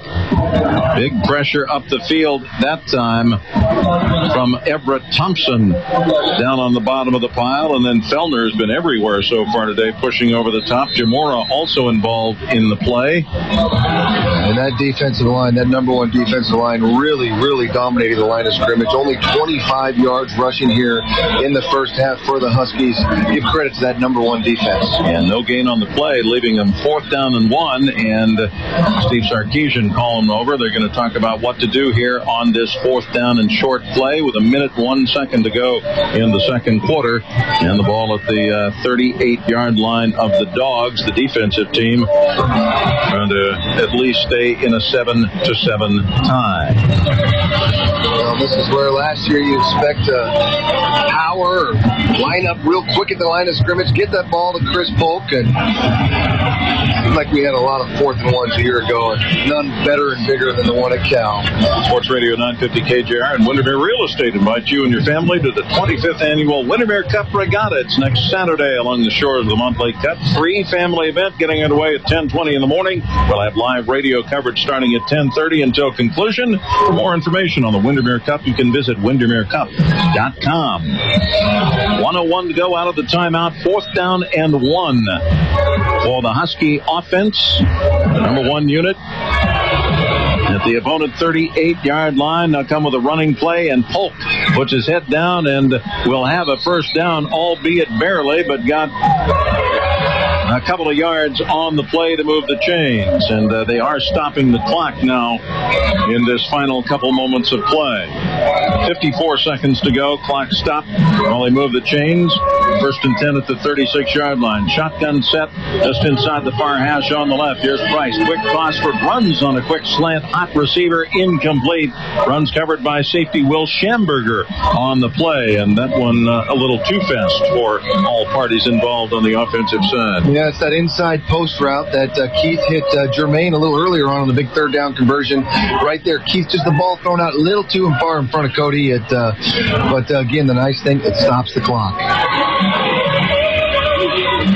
With 44 seconds to go. And Price ready now, shotgun set. Polk in the backfield with him on 2nd and 10 from the 36-yard line. Throwing to the far numbers at the 20-yard line. Hartfigson with the catch. Hit down, fumbled the football, picked up by the defense. Quentin Richardson on the run back, 30, 40, near sideline 45, and steps out of bounds at the 44-yard line. And they will rule this one a fumble. Hartfigson did a great job with the catch. They get down to about the 20-yard line or so and fumble the football. Well, this here is an outstanding throw by Keith Price. You got the tight end on a corner route. You got it. He throws that ball in front of the safety before the corner on a line about 35 yards. Easily the most impressive throw of the day. Unfortunately, Harbison can't hold on as he's stripped of the football and now giving the Dogs a chance here with 26 seconds left. First turnover of the game so far. First down and 10 for Nick Montana, going shotgun from his own 46-yard line, rolling right to the far side of the field, throws on the run. This ball is caught and going to his knees, making that reception is Luther Leonard, the one-time high school quarterback, now wide receiver, kid from Evergreen High School, with his first catch, and a timeout called with 15 seconds to go in the period as the Dogs, and I would have to say they are the kind of underdogs in this game with the number 2 offense. They do have the number 1 defense, but in a 7-7 tie right now, they will look to try to get a scoring opportunity in the final 15 seconds of this half. Timeout on the field, and we'll go down to Elise Woodward on the sideline. Well, guys, it's just a spring game. It's not actually real action, but Michael Harbison right now clearly upset with the fact that there was a fumble on the end of that play. It was a heck of a catch in traffic, and he was moving 3 DBs with him, and close call where they strip him, and he gets the fumble. Doug Nussmeier, the offensive coordinator, coming up, patting him on the head, saying, it's all right, it's all right. You can tell how competitive he is and how much he wants to succeed here. There's Montana on 2nd and 2 from the 46-yard line from under center, dropping back, and was touched before he could throw this ball. That'll go as a quarterback sack at midfield. All you got to do is touch him, and this time it is Pete Galbraith, the walk-on senior defensive lineman out of Mount Baker High School, Deming, Washington, getting to the quarterback, and they'll take another timeout with 1 second to go. I'm not quite sure why. I guess maybe Hail Mary coming here at midfield. That's about all you can do. That's a long field goal. Well, and you don't get a lot of time in practices to practice the Hail Mary or long bomb, whatever you want to call it, in a situation like this. So certainly it'll come up during the season, and what better time not to try it now in front of a crowd and in this situation. Very quick timeout. We'll see what they can do. Montana from the 50-yard line. Under center, dropping straight back, scrambling up. Now throws on the run, dumps it off over the middle. Fogerson at the 35-yard line, stacked up and dropped as he falls forward to the 32, and that will be it for the opening half. We're tied at 7 in the spring game. We'll take a break. Come back to Husky Stadium in a moment on Sports Radio 950 KJR. Hey, it's Mitch in the morning here. And Steve Sandmeyer. The countdown has begun. Sleep Country's interest-free for 3 event ends soon. That means time is running out for you to get 3 years of interest-free financing. For a limited time, get 3 years interest-free financing. That's 156 restful weeks with 0 interest. Over 1,000 nights without any interest at all. That's no interest if paid in full within 36 months. You can choose selected Beauty Rest, Posturepedic, Stearns & Foster, even Tempur-Pedic, and sleep interest-free for 3 years with minimum payments on approved credit. Plus, while supplies last, save up to $200 on closeout models by Tempur-Pedic, the most highly recommended bed in America. You'll also get free delivery, including free setup, free removal of your old mattress, and don't forget the 100-day money-back comfort guarantee. If you're not completely satisfied with the comfort of your new mattress, just exchange it or return it up to 100 days after your purchase. Sleep Country USA, why buy a mattress anywhere else? You get up early. You work late. Weekends off? Not likely. Why? Because as a small business owner, it's more than your job. It's what you love. And you need technology that keeps pace with your passion. That's why Verizon delivers all the wireless solutions you need to make sure your business rules. Verizon technology gives you the power to enable growth and boost productivity. Because only Verizon offers an arsenal of advanced devices, powerful business apps, and mobile security safeguards, all backed by unrivaled customer support and the fastest, most advanced 4G network in America. More small businesses choose Verizon Wireless than any other wireless carrier because they know small business with the best technology rules. Now get the lightning fast Thunderbolt by HTC for only $249.99. No rebate required. Exclusively at Verizon. Visit any Verizon store, VerizonWireless.com/smallbusiness, or call 1-800-BZW-4BIZ. Requires new tier activation and data pack. Early termination and other fees apply. Preference results based on third-party study. 7 7-7 tie at halftime of the spring game here in Seattle. Bob Rondo, Damon Heward, and Elise Woodward back with you from Husky Stadium. The Dogs scoring first. Nick Montana to James Johnson, 15-yard touchdown, capping a 73-yard 10-play drive. And then the Huskies, the number one offense, coming back. Jermaine Kearse, a 5-yard touchdown catch from Keith Price. That was a 63-yard 12-play drive. We are tied at 7. And some of the individual numbers, 10 of 15 for 104 yards for Price. And the one score, Montana goes 6 out of 12 for 69 yards and a touchdown. Chris Polk, 7 carries for 22 yards. Jory Fulkerson had 8 carries for a game-high 53 yards. Tied at 7 here and elsewhere. Draft day in the National Football League as they conclude the proceedings that began on Thursday night, continued last night, wrapping up today. The Seahawks have had a busy day. Ian Furness standing by now with an update from Seahawk Draft Headquarters. Bob, thanks a lot. Yeah, day 3 of the NFL Draft out here at the VMAC in Renton, where the Seahawks have had a busy day. Rob Rank from NFLDraftScout.com with me, and we'll recap what Seattle has done. Also let you know about some other Northwest players that have been selected today, including a local product from up north in Snohomish. We'll get to all that in a second, but Rob, let's talk about Seattle's picks today. They've so far made 4 selections on this, the 3rd day of the NFL Draft. Their first pick in day 3, KJ Wright, a linebacker from Mississippi State. Their next pick, also in the 4th round, Chris Durham, a wide receiver out of Georgia. Richard Sherman just went a short time ago, 5th round, number 154 overall, the defensive back, former wide receiver at Stanford, who Northwest fans know very well. And Mark Legree, the free safety from Appalachian State, was just picked as well in the 5th round, their second pick. Still 3 picks remaining for Seattle. A 6th round pick, number 173 overall, and 2 in the 7th, 205 and 242 overall. But let's talk about what they've done so far today. Let's work backwards up. Mark Legree just picked from Appalachian State. People are going to say who, where? Tell us about him. Oh, exactly. People are going to say who, where with Mark Legree. But, you know, when I watch him on tape, when you're looking at small school players on tape, you want to see a player that can dominate. And Mark Legree dominated at Appalachian State. He was a player that was a late invitation to the combine, absolutely tore it up there. Very athletic player, very productive player, true ball hawk. The Seahawks obviously drafted themselves a free safety last year, Earl Thomas. That is a ball hawk. That's the same type of instincts and ball skills that you have with Legree. You know, I'll say it right now. I think that there's a possibility. Legree is enough of a playmaker. I think that Cam Chancellor is no guarantee to make it as the Seahawks starting strong safety of the future. I think Legree could take his spot. Richard Sherman, DB, started as a wide receiver at Stanford, played under Jim Harbaugh, Pete Carroll, and Harbaugh never got along, but he must have liked this guy.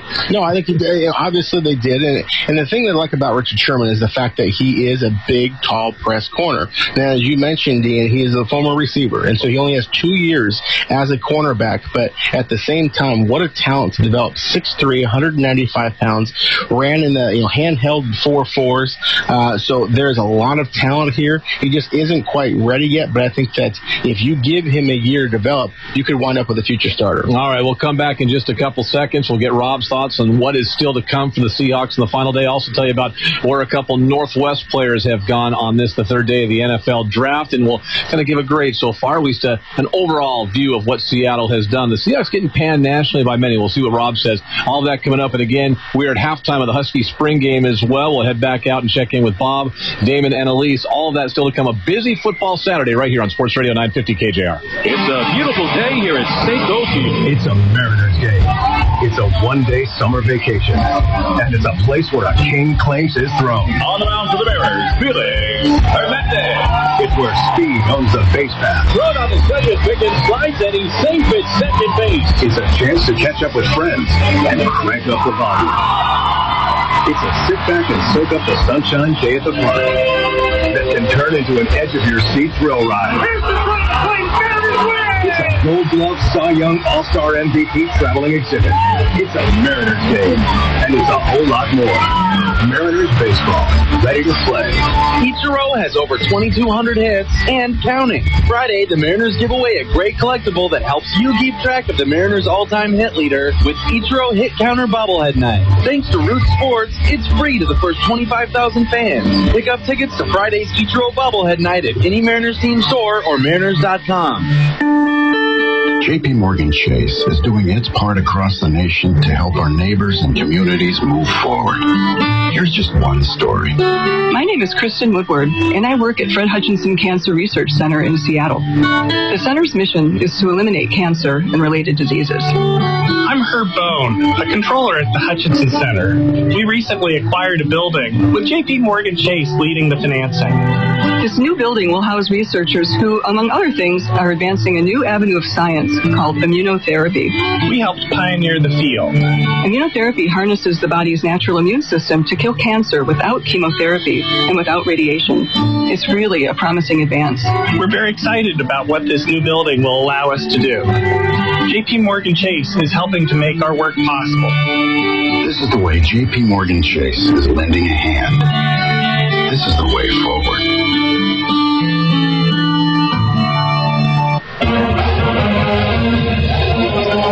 Welcome back to the VMAC. We'll go right back to Husky Stadium in a second. We'll get more on the NFL draft later on after the Husky spring game throughout the day here on 950 KJ. I want to mention real quick, Shiloh Keough from Archbishop Murphy, drafted earlier by the Houston Texans, and Jacquizz Rodgers went to Atlanta, the former Oregon State star, and Bob and Damon. The interesting thing, the Oregon Ducks, only one player selected so far in the NFL draft, Casey Matthews today. Pretty remarkable thinking about how good they were last year. Ian, thanks very much. Shiloh Keough, a guy that wasn't good enough apparently to be recruited by the University of Washington once upon a time, but is now drafted in the NFL.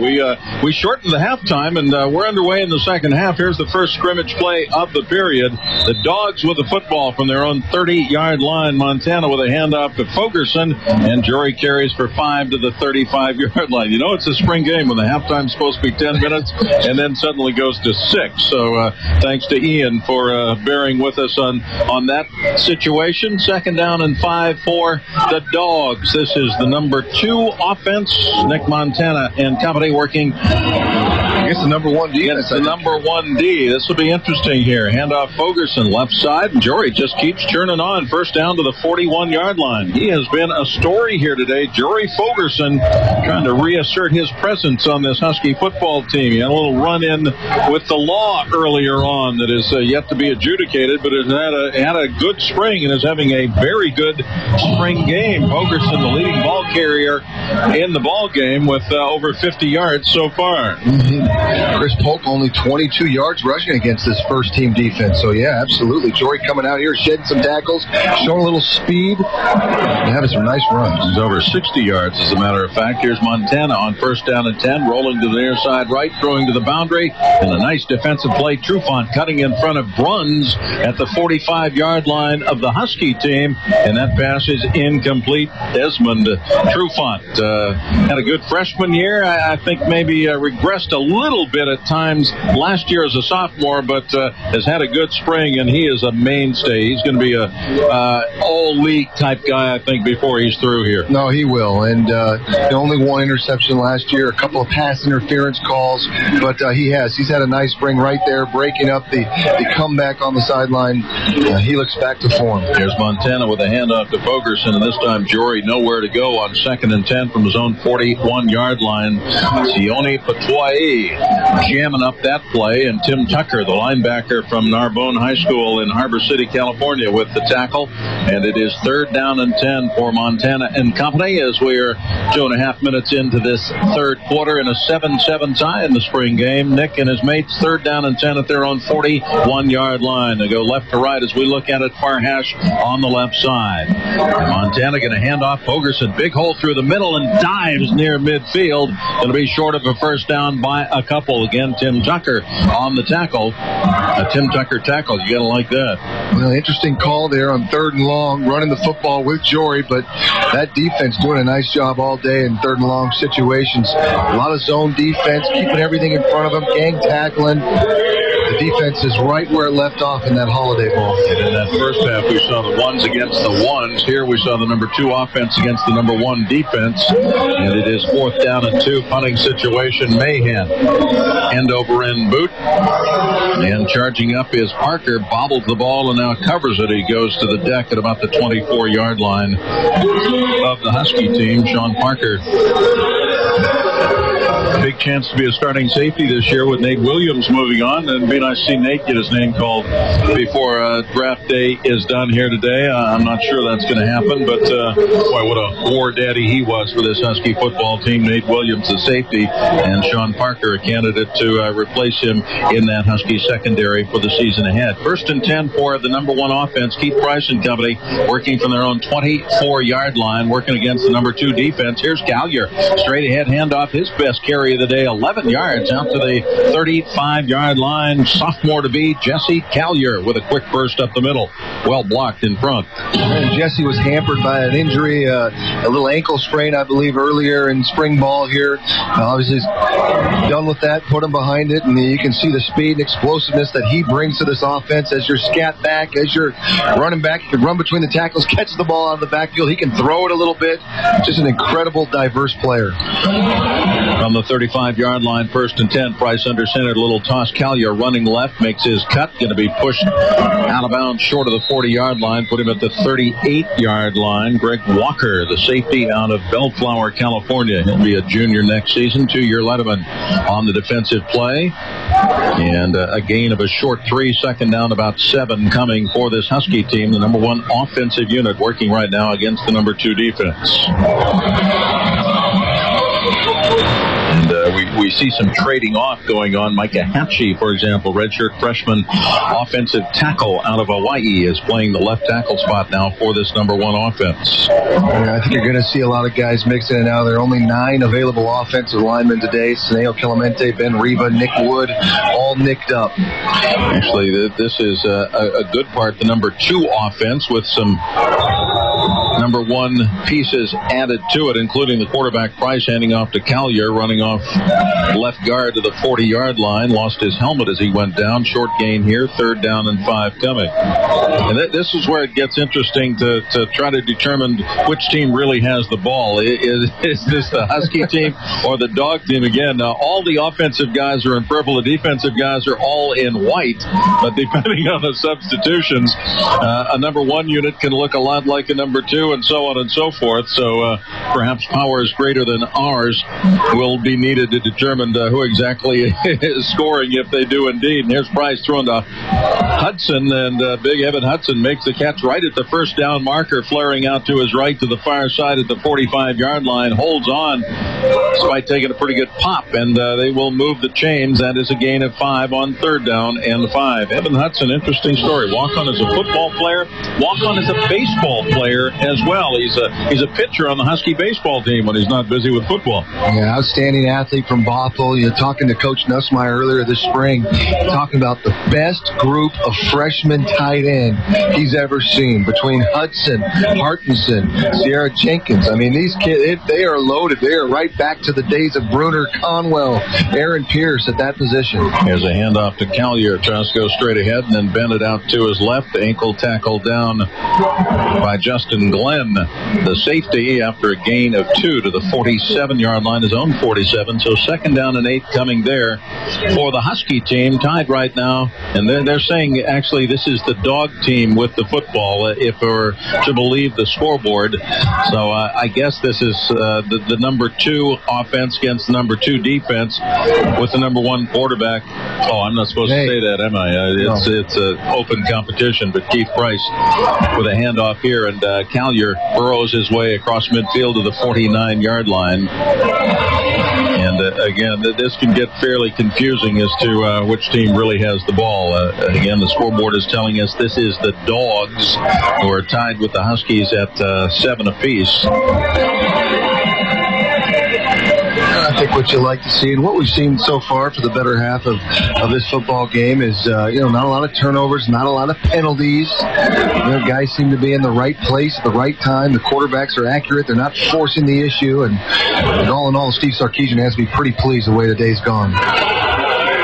On the 49-yard line of the opponent, 3rd down and 4 for Price. Out of the shotgun, stands in, fires. Johnson, catch, 1st down. A little quick out route at the 44-yard line, hit immediately there, but that is a gain of 5. Again, Price putting the ball on the money. And what you notice is the anticipation. That's a little stick route by the inside slot receiver where he goes up 5 yards and just sticks it, turns his head to the outside, and that ball is placed right there on the money, away from the defender, allowing Johnson to fall forward for the 1st down. Keith Price today. Incredibly accurate and impressive. 10 of 15 for the Huskies, 2 of 2 for the Dogs right now. So 12 out of 17 overall. First down for the Dogs at the Husky 43-yard line. They move it right to left at the far hash on the right-hand side. Price, a little one-step drop, fires to the far sideline, right into the 1-and-1 of Talia Creighton. He plays for the other team and deflects that ball into the air, but can't track it down. Incompleted pass. And that's one of those that you're glad it didn't hit you in the face. Well, you say, oh, that's Keith Price's fault. Where's he throwing that football? He's taking one step back and throwing a slant route where the receiver just turns in and runs. Right there, that offensive tackle has to get into the body of Talia Creighton, knock him down, create a throwing lane for Keith Price to throw that football. But give Creighton credit for standing up, reading the play, getting the hands up, and knocking that ball down. Talia Creighton missing most of last year with a knee injury. Here's a handoff. Callier right side with room. 35-30. Inside the 25 he goes and downed on the quick hitter at the 23-yard line. Just running off right guard and tackle for a quick 20 yards. And, boy, Jesse Callier showing you the speedy feet right there. Yeah, he does an outstanding job by that offensive line, blowing the hole wide open. Justin Glenn out of position in the safety position, not there to fill in and make the tackle, and Collier makes it happen on that play. At the 23-yard line of the Huskies, the Dogs with a first down and 10 in the 7-7 tie with a 5.5 to go in the third quarter. Price will spread the field 5 wide. Empty backfield, shotgun set. Here's Keith looking left, quick toss. Chandler with a reception. William Chandler out of Skyline High School carries across the 20 down to about the 18-yard line for a gain of 5. Walk on William Chandler, sophomore non-letterman out of Skyline High School and Football Factory over on the east side. So many great players coming out of there. And William Chandler, once upon a time, catching passes from a dude playing quarterback for BYU right now, Jake Heaps. Yeah, he's a great kid. Remember last year, he was the holder versus Washington State when Cody got hurt. Nice young complimentary player. Near hash on the left on second down and 5 at the 18-yard line. Price play action, pressured, dumps it off. Chandler the catch and can't hold on as he is hit and dropped. They'll call this incomplete. And a really nice play from Jordan Wallace, among others. Wallace with the pressure, and then I think that was Kersley with the stick, forcing that ball loose and no fumble, just an incompleted pass. No, just a nice job by Keith Price, able to get that ball out, trying to run the naked bootleg, the defensive end upfield in a hurry in his face, tries to make the throw, gets out of his hand, but again, a nice breakup play too by the defense here. There you go, third down and 5. Price will go shotgun, 3 wide to the wide side, out on the far side on the right. Here's Keith at the near hash. Play fake. Keeps it. 15, 10. Going to be touchdown there. First down, and I think it's going to be first and goal as he got to the 10-yard line. Let's go down to Elise Woodward. All right, thanks, guys. With offensive coordinator, quarterbacks coach Doug Nussmeier, tell me your thoughts so far. Oh, this is good. It's good to get the guys out here and split up the teams. A little competitiveness going on, and guys are flying around. It's good. Nick Montana was really sharp early. Keith Price has been really sharp after the first 2 possessions. What have you seen from those 2 guys specifically that's pleased you? Well, it's good. All spring long, been working them with different groups, getting a feel for how they work with a different group of guys and how they're progressing. And, it's good to see them, come out here in their 15th opportunity this spring, and they're getting better. Tell me, for you, what were the one things, did you tell them anything specifically? You've got to get better at this. You've got to do this. Let's see it in the spring game. Sure. We talk about it every day. There's always things, these guys are both young guys with a lot of talent. I really believe they're both going to be great players, and they just got to continue to improve every day. And we go through it day to day. A lot of times with younger quarterbacks, something will improve, but while they're improving that, something else is starting to fall off. So it's an ongoing process. Your running backs today have really looked good. They've all taken turns. Jory Fogerson's looked sharp. Jesse Collier's had a nice couple of runs, and of course you got Chris Polk back there. Is that blocking? Is it them making individual plays? What are you seeing? Well, I think we're really getting more athletic up front. Really happy with the progress our line's made this spring, and we got to just keep going. They just scored, so we're going to have to go score here, okay? Tell me.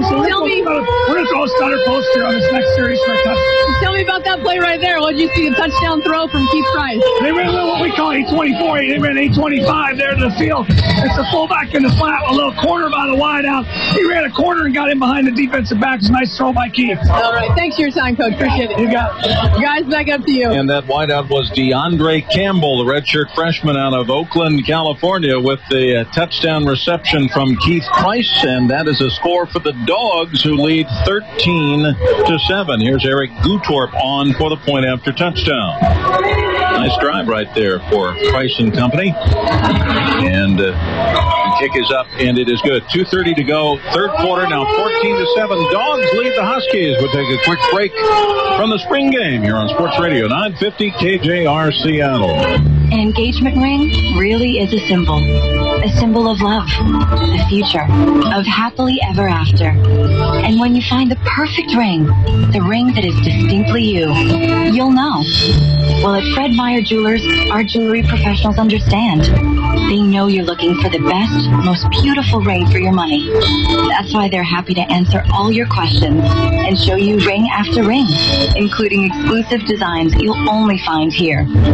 At Fred Meyer Jewelers, we have rings to fit every style and every budget. And because we're the largest jeweler in Washington and the third largest jeweler in the nation, you know you're getting a truly exceptional value.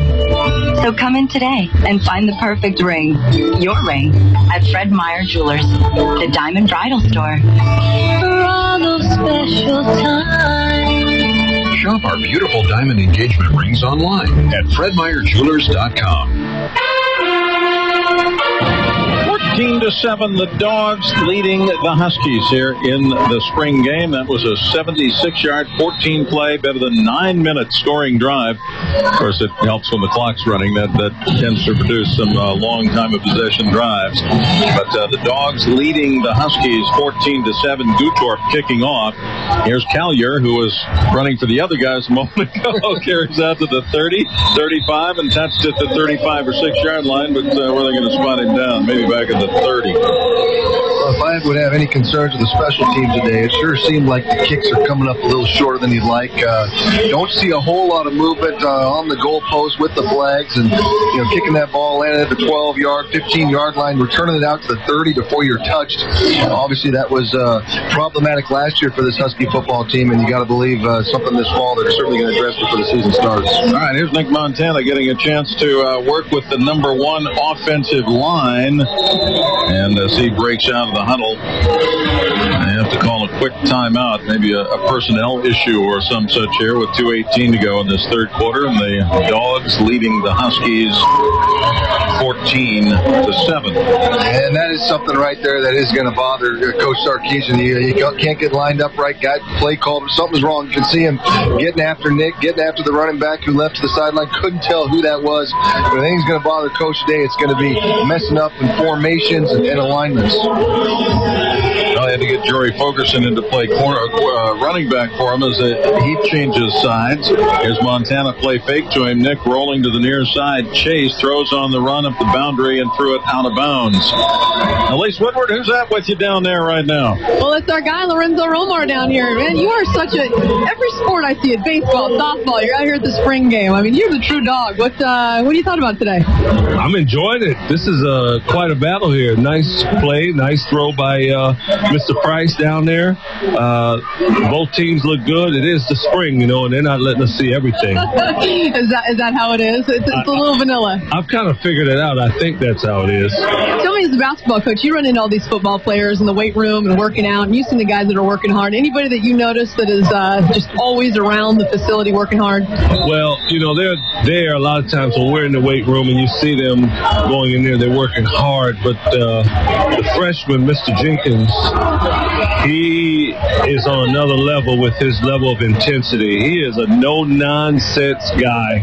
Not a mean guy in terms of being rude or anything like that. He's just, you can see he's on a mission. He has great work ethic, and he is not distracted very easily, I'll tell you that. But you might be a guy that might want to recruit him over to the basketball team at some point. Is that true? Well, we've talked about it, but that obviously is going to be up to him and his coaches to decide if they want to let him do that. We know he has a great future in the NFL. Yeah. Do you think he can obviously play at the D1 level, though, don't you think? Yeah, there's no doubt. He's a skilled basketball player that, you see how he moves on the football field, that can translate over to the basketball floor. But right now, he's going to do a heck of a job for this football team here. Your basketball team's going to take on a different look next year. What's the message to your guys in the offseason? Work hard. Next year I think we're going to have, not in terms of 8-7 footers or anything like that, but our guards are going to be bigger than we've ever had here. And we've got some good players returning. I think we can have a really good team. I think it may happen later than earlier, but we're going to work to try to make it happen earlier. But I think we have some tools on this roster to allow us to be pretty good. It's always good to see you out here at the spring game, and good luck getting those guys in top shape for next year, Coach. Okay, thank you. Lorenzo Romar, guys, we'll send it back up to you. And the coach, more interesting than the series we just saw from the Husky offense, Nick Montana playing with the number one offense right there, and they go 3 and out, and featured play in that was a short completion to Jermaine Kearse, who broke through a tackle from his little brother Jamal on the way to a short gain, and then an ensuing punt from Will Mahan to close out the third quarter of play. 14-7, Dogs lead the Huskies. We'll take a quick break, come back and finish it up the fourth quarter of the spring game in a moment. This is Sports Radio 950 KJR. Make some exceptional memories this Mother's Day, May the 8th, with a fabulous brunch at Delela. The Orca Ballroom will be transformed into a wonderland of Epicurean delights in celebration of Mom. The sumptuous offerings will include an array of breakfast favorites, an omelet station, French toast station, gourmet salads, cold platters, stir-fry station, carving station, welcome mimosa, plentiful desserts, and a special children's buffet. There will be 2 seatings, one at 10:30 a.m. and another at 1 p.m. Bring the whole family and create memories by celebrating Mom in grand style at the best Mother's Day brunch in the Northwest. Adults are $36 inclusive, and children 4 to 12 to $16. Call Tulalip Resort for reservations at 360-716-6888. That's 360-716-6888. I'm a mother, and it's what I want for Mother's Day. Tulalip Resort Casino is located on I-5, exit 200. Into the fourth quarter of the spring game here at Husky Stadium, and some welcome sunshine for a change in this so far unspring-like spring of the Pacific Northwest. The spring game has the Dogs with a 14-7 lead and the football right now with a first down and 10 at their own 43-yard line. Keith Price at quarterback and dropping back to pass, now scrambling out straight ahead, and he's touched at about the 46 for a gain of 4. John Timu, and I'll tell you, Damon, it's weird watching number 10 making tackles here after watching number 10 throw a lot of passes for the last 4 or 5 years. Johnny Timu, freshman linebacker out of Long Beach, California, wearing the locker number, the Jake Locker famous 10 number on a defensive guy now. Yeah, there might be someone wearing that number for a couple more years, but before long, I think that thing's going to be hung up somewhere. But Timu, interesting player. He's a delayed enrollment kid, recovering from an injury, but teammate of Princeton Fuimaono at Jordan High School in Los Angeles. Good-looking athlete. As a snap back to Price on 2nd and 6 from his own 46, throws to Johnson at the near sideline and run out of bounds here on the right side with a first down inside the 45 to the 44-yard line. Yeah, I know I've been hammering it all day, Bob, but I tell you what, the accuracy, the strike point, he has hit these receivers right between the numbers, right in the helmet. I am thoroughly impressed with Keith Price today and his accuracy. He's 6 of 8 throwing the football for his present team, the Dogs, after going 10 of 15 for the Huskies in the first half. As that sun really intensifies right now, shining up those gold helmets down on the field. 1st and 10 for Price at the other guy's 44-yard line. Hands off to Willis Wilson, the walk-on from Lakes High School in Tacoma. And the young tailback carries down for just a yard to the 44-yard line. 2nd and 9 on the way. And a lot of substituting going on within either team here. And it starts to be somewhat difficult to determine which team really has the ball. Don't be making excuses. We need to deliver this thing right, man. I'm looking forward to the regular season when we actually know there's an opponent on the other side. I hear you. I'm scrambling too, man. The firing will start with the Eagles of Eastern Washington coming to Seattle on September 3rd. Easy Division II game or 1AA, right? Yeah, the national champions, right? 2nd and 9 at the 43-yard line. Here's Price out of the shotgun, and this play is blown dead. Penalty marker dropped at the line of scrimmage. I think Mike Christ, the left guard, might have been motioning out early. The redshirt freshman from Mission Viejo. We haven't seen many flags today. Just second penalty marker drop. Yeah, and the other one was declined, I believe. So there's our first penalty, and that'll please Sarkisian. You know, you want guys out here playing fast. Yeah, they're doing their base plays, their base defenses, but certainly getting lined up, getting off the ball. Haven't seen a lot of silly turnovers. We did see the fumbled snap back there on the last drive on 3rd down, but for the most part, pretty clean game. So the 5-yard penalty marked off. 2nd and 14 at the 48-yard line. Price chased out of the pocket, rolling to the near side right, crosses midfield, 45-40. Whistle toots, and they will spot him down and out of bounds at about the 39-yard line.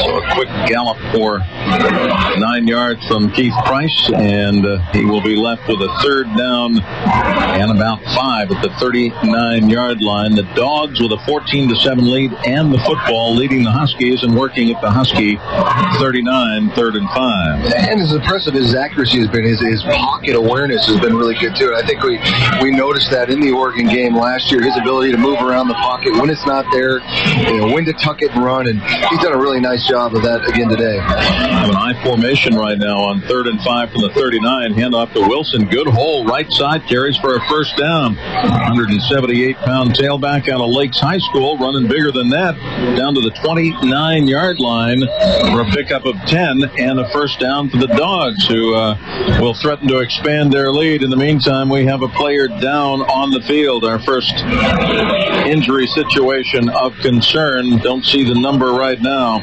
It is one of the defensive players in a white uniform.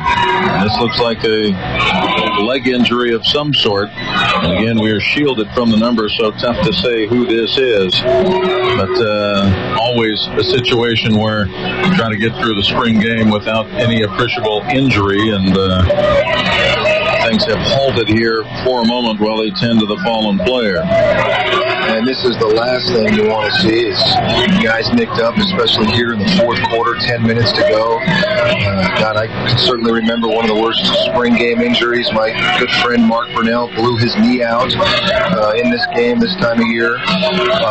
But certainly I think he has recovered and recovered well, as I believe he's still playing in year 18. I believe never fun this time of year. This is Alec Kimball, a young backup linebacker being tended to. And while they look at him, let's get a draft update now from Seahawk headquarters. Out we go to Ian Furness. Byron Maxwell, Bob, just got selected by Seattle. He's a 6-foot, 207-pound defensive back out of Clemson, an all-ACC pick, and a guy that we'll find a little bit more about this afternoon with Rob Rang. Once the Husky spring game is over, we'll break that down. But the Seahawks, a little bit of a rundown on defensive backs. 3 straight picks, all in the defensive backfield. So Pete Carroll obviously looking to upgrade that position of need. There's some depth in that position. We'll send it back to you and talk to you a little bit. Thanks, Bob. Thanks, Jeff. Well, we'll continue to quote Butch Cassidy of the Sundance Kid. Who are these guys? You got to trust their work, though, Damon. These guys are paid to do that. They spend the entire year scouting players, and though we don't know them, they certainly do. And you got to hope that they're doing a nice job. You know, we're probably not going to know a lot of the names of the kids drafted here in the 5th, 6th, 7th round. So trust John Schneider. He's got a great track record of being a part of that Green Bay program, and certainly they see something in these kids to draft them. As we come back, the injured player taken off the field and looked okay going off, and Price with a first down at the 29-yard line. The Dogs with the ball at the Husky 29. Handoff to Wilson, carries down for almost those 3 will put him at the 26-yard line, 2nd down and 7. We're in the 4th quarter, 9:45 to go in the spring game. The Dogs with the ball right now in a 14-7 lead. The spring game being powered by Triple Hops Brewed Miller Lite. Taste greatness. 2nd and 7 at the 26. Near hash on the right. Price under center. Short drop, fires to the far side. Bubble caught Chandler. 20. Got a block in front. Out of bounds at the 25-yard line. James Johnson, who has a touchdown catch today with a nice block right there to spring Chandler free for another first down. Put him out at the 14-yard line. Gain of 12. And first down and 10 for the Dogs. And Johnson is a big physical guy, probably pushing 210. Muscular build, can block it out there. But again, a nice job on the bubble screen with the accuracy, the pinpoint placement of that football 1 foot in front of the number so that receiver can catch it and go and get a big gain. Price ready to go. Daniel Kanzagowski, his center. First down at the 14-yard line. Turns, wheels, same play back the other way. Coming right this time. Chandler with a catch, and he is hit short of the 10-yard line. Pretty good contact there. Anthony Goburn, the cornerback, helped out by Walker and Timu, the safety and linebacker.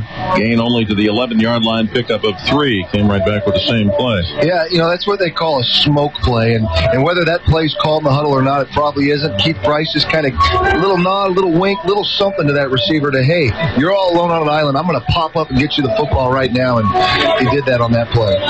Price overall 18 for 25 today for 173 yards. Has a 2nd and 7 here at the 11-yard line. Near hash on the right as they look to add to a 14-7 lead. Here's a 3-step drop, throwing for the corner of the end zone, far side left, and overthrows James Johnson. Well covered out there by Marquise Bursley, the corner. And we got right now, we see another injury down on the field. Not good. Looks like big number 76, I believe. No, I don't see a 76 on the roster. Could it be Eric Kohler, 75? That would not be good. He grabbed his knee, went down hard. Boy, and Steve Sarkisian is fired up. Just threw his hat to the deck. And this is Eric Kohler, Huskies' sensational freshman of last year. He's gone both ways here today, playing for each team, and he is down and flat on his back. And that has, again, angered the head coach, Steve Sarkisian. He's mad at somebody. As again, the biggest deal of this whole afternoon for the coaching staff. Let's get through it injury-free. We kind of know what we have. And the sophomore to be Eric Kohler, outstanding young player out of Oaks Christian High School, a former high school teammate of Nick Montana, with a little over 7 minutes to go in the final quarter, is down and being tended to, and there is concern, to be sure, down on the field right now as they get him sitting up at least, and now they're going to try to get him to his feet. And he's trying to bear weight on a sore left wheel. And big number 75 limped to the sideline, stiff-legged indeed. Injury to the what appear to be left knee or ankle for Eric Kohler.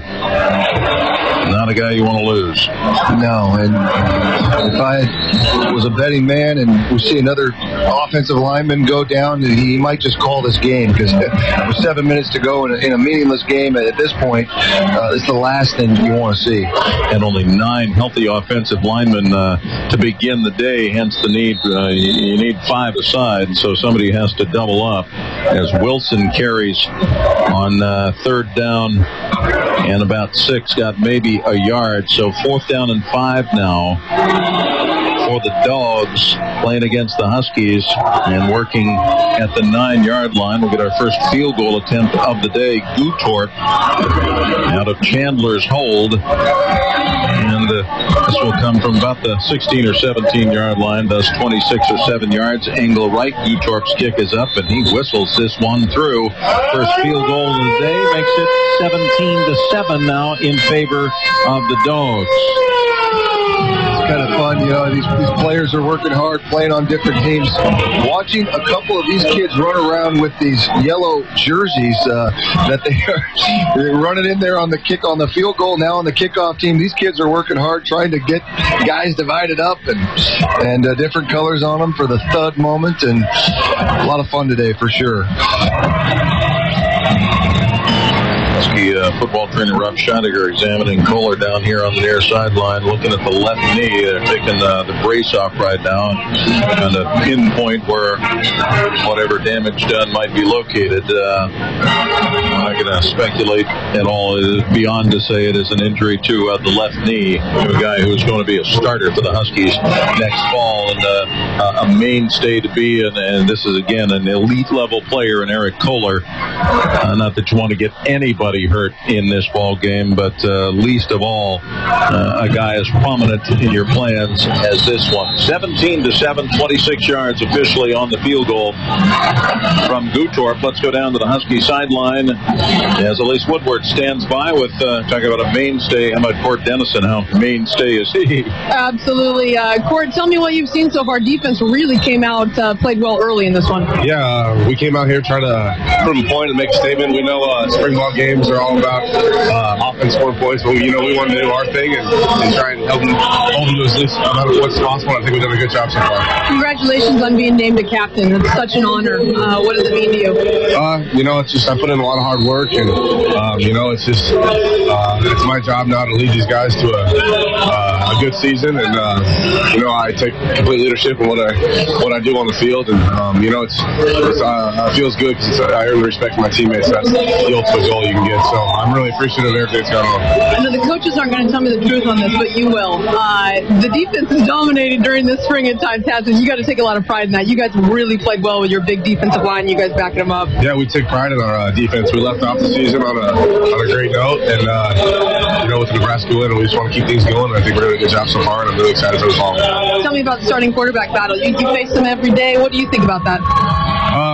They're both really good quarterbacks, I think. They both have different aspects of their game that are stronger than the other ones. And, the biggest thing with them is experience and just learning. The more they learn, the better they'll be on the field, the faster they'll play, and the better our offense will be. So I just think the main thing with them is experience. And so far, from what I've seen so far, they're doing a really good job this spring.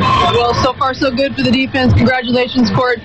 Stay healthy here to the end of this, and we'll see you in the fall. Okay, thank you very much. Yeah, you guys, that's Court Dennison. We'll send it up to you. Thanks, Lee. 17-7 the score. The Dogs with the lead. The Huskies with the football. Montana, an incompletion on first down. Near interception from Quentin Richardson, the cornerback. Then comes back with a quick dump off to Devin Aguilar, the veteran receiver. 5-yard gain. 3rd down and 5 now for the Huskies with Nick Montana at quarterback. And we continue to watch him work on Eric Kohler here on the near sideline. And here's Montana on 3rd down and 5, throwing a quick slant at the hash mark for Safarian Jenkins. That goes incomplete.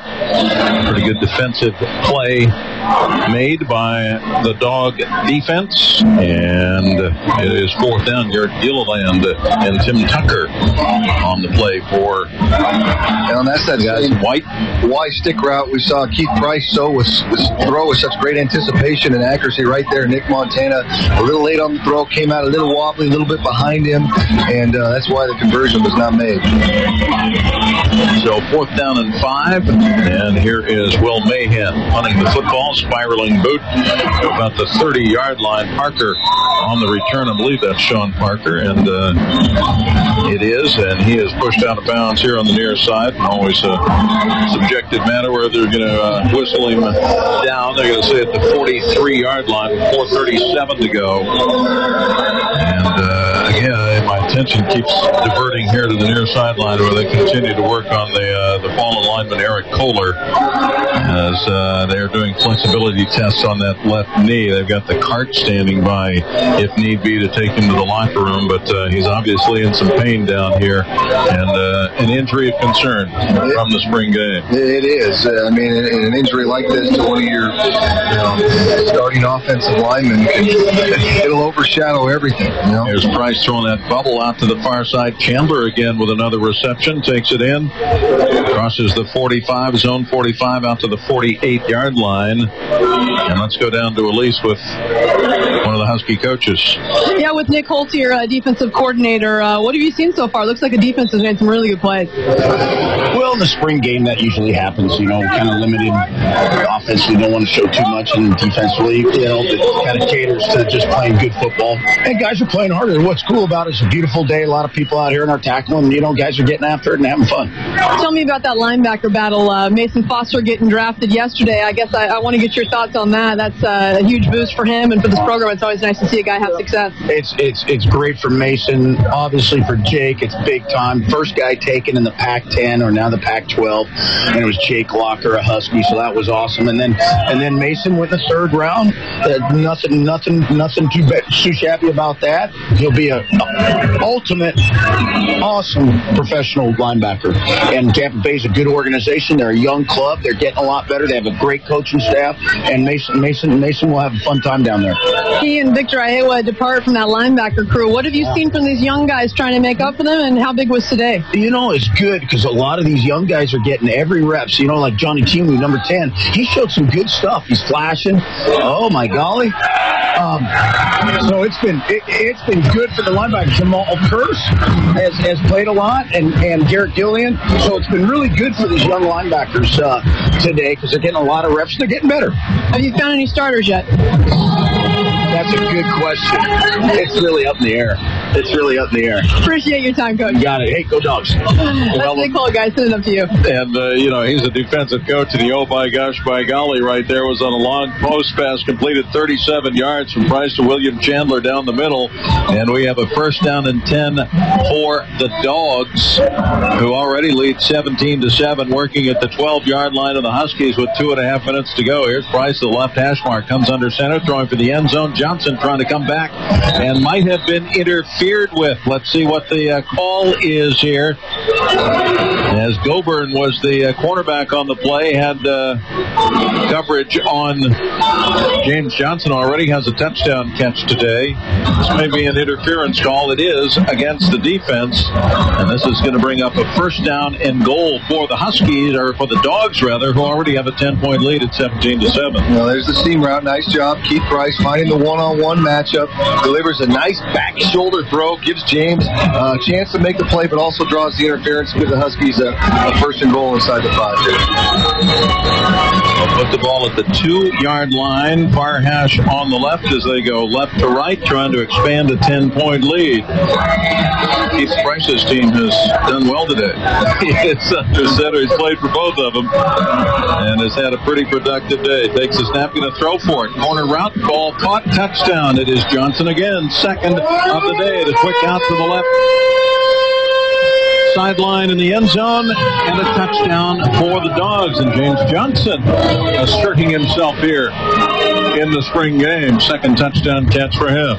And what a courageous throw with anticipation on the money. Throwing a quick out down there inside the 5-yard line. Unfortunately, I've had a few bad ones go the other way doing that.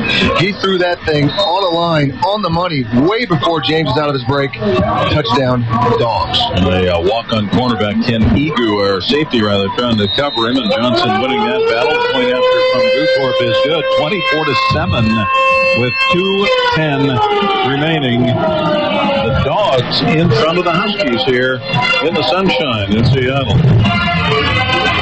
Today's Husky Spring Game brought to you in part by Alaska Airlines. For our lowest fares guaranteed, visit AlaskaAir.com.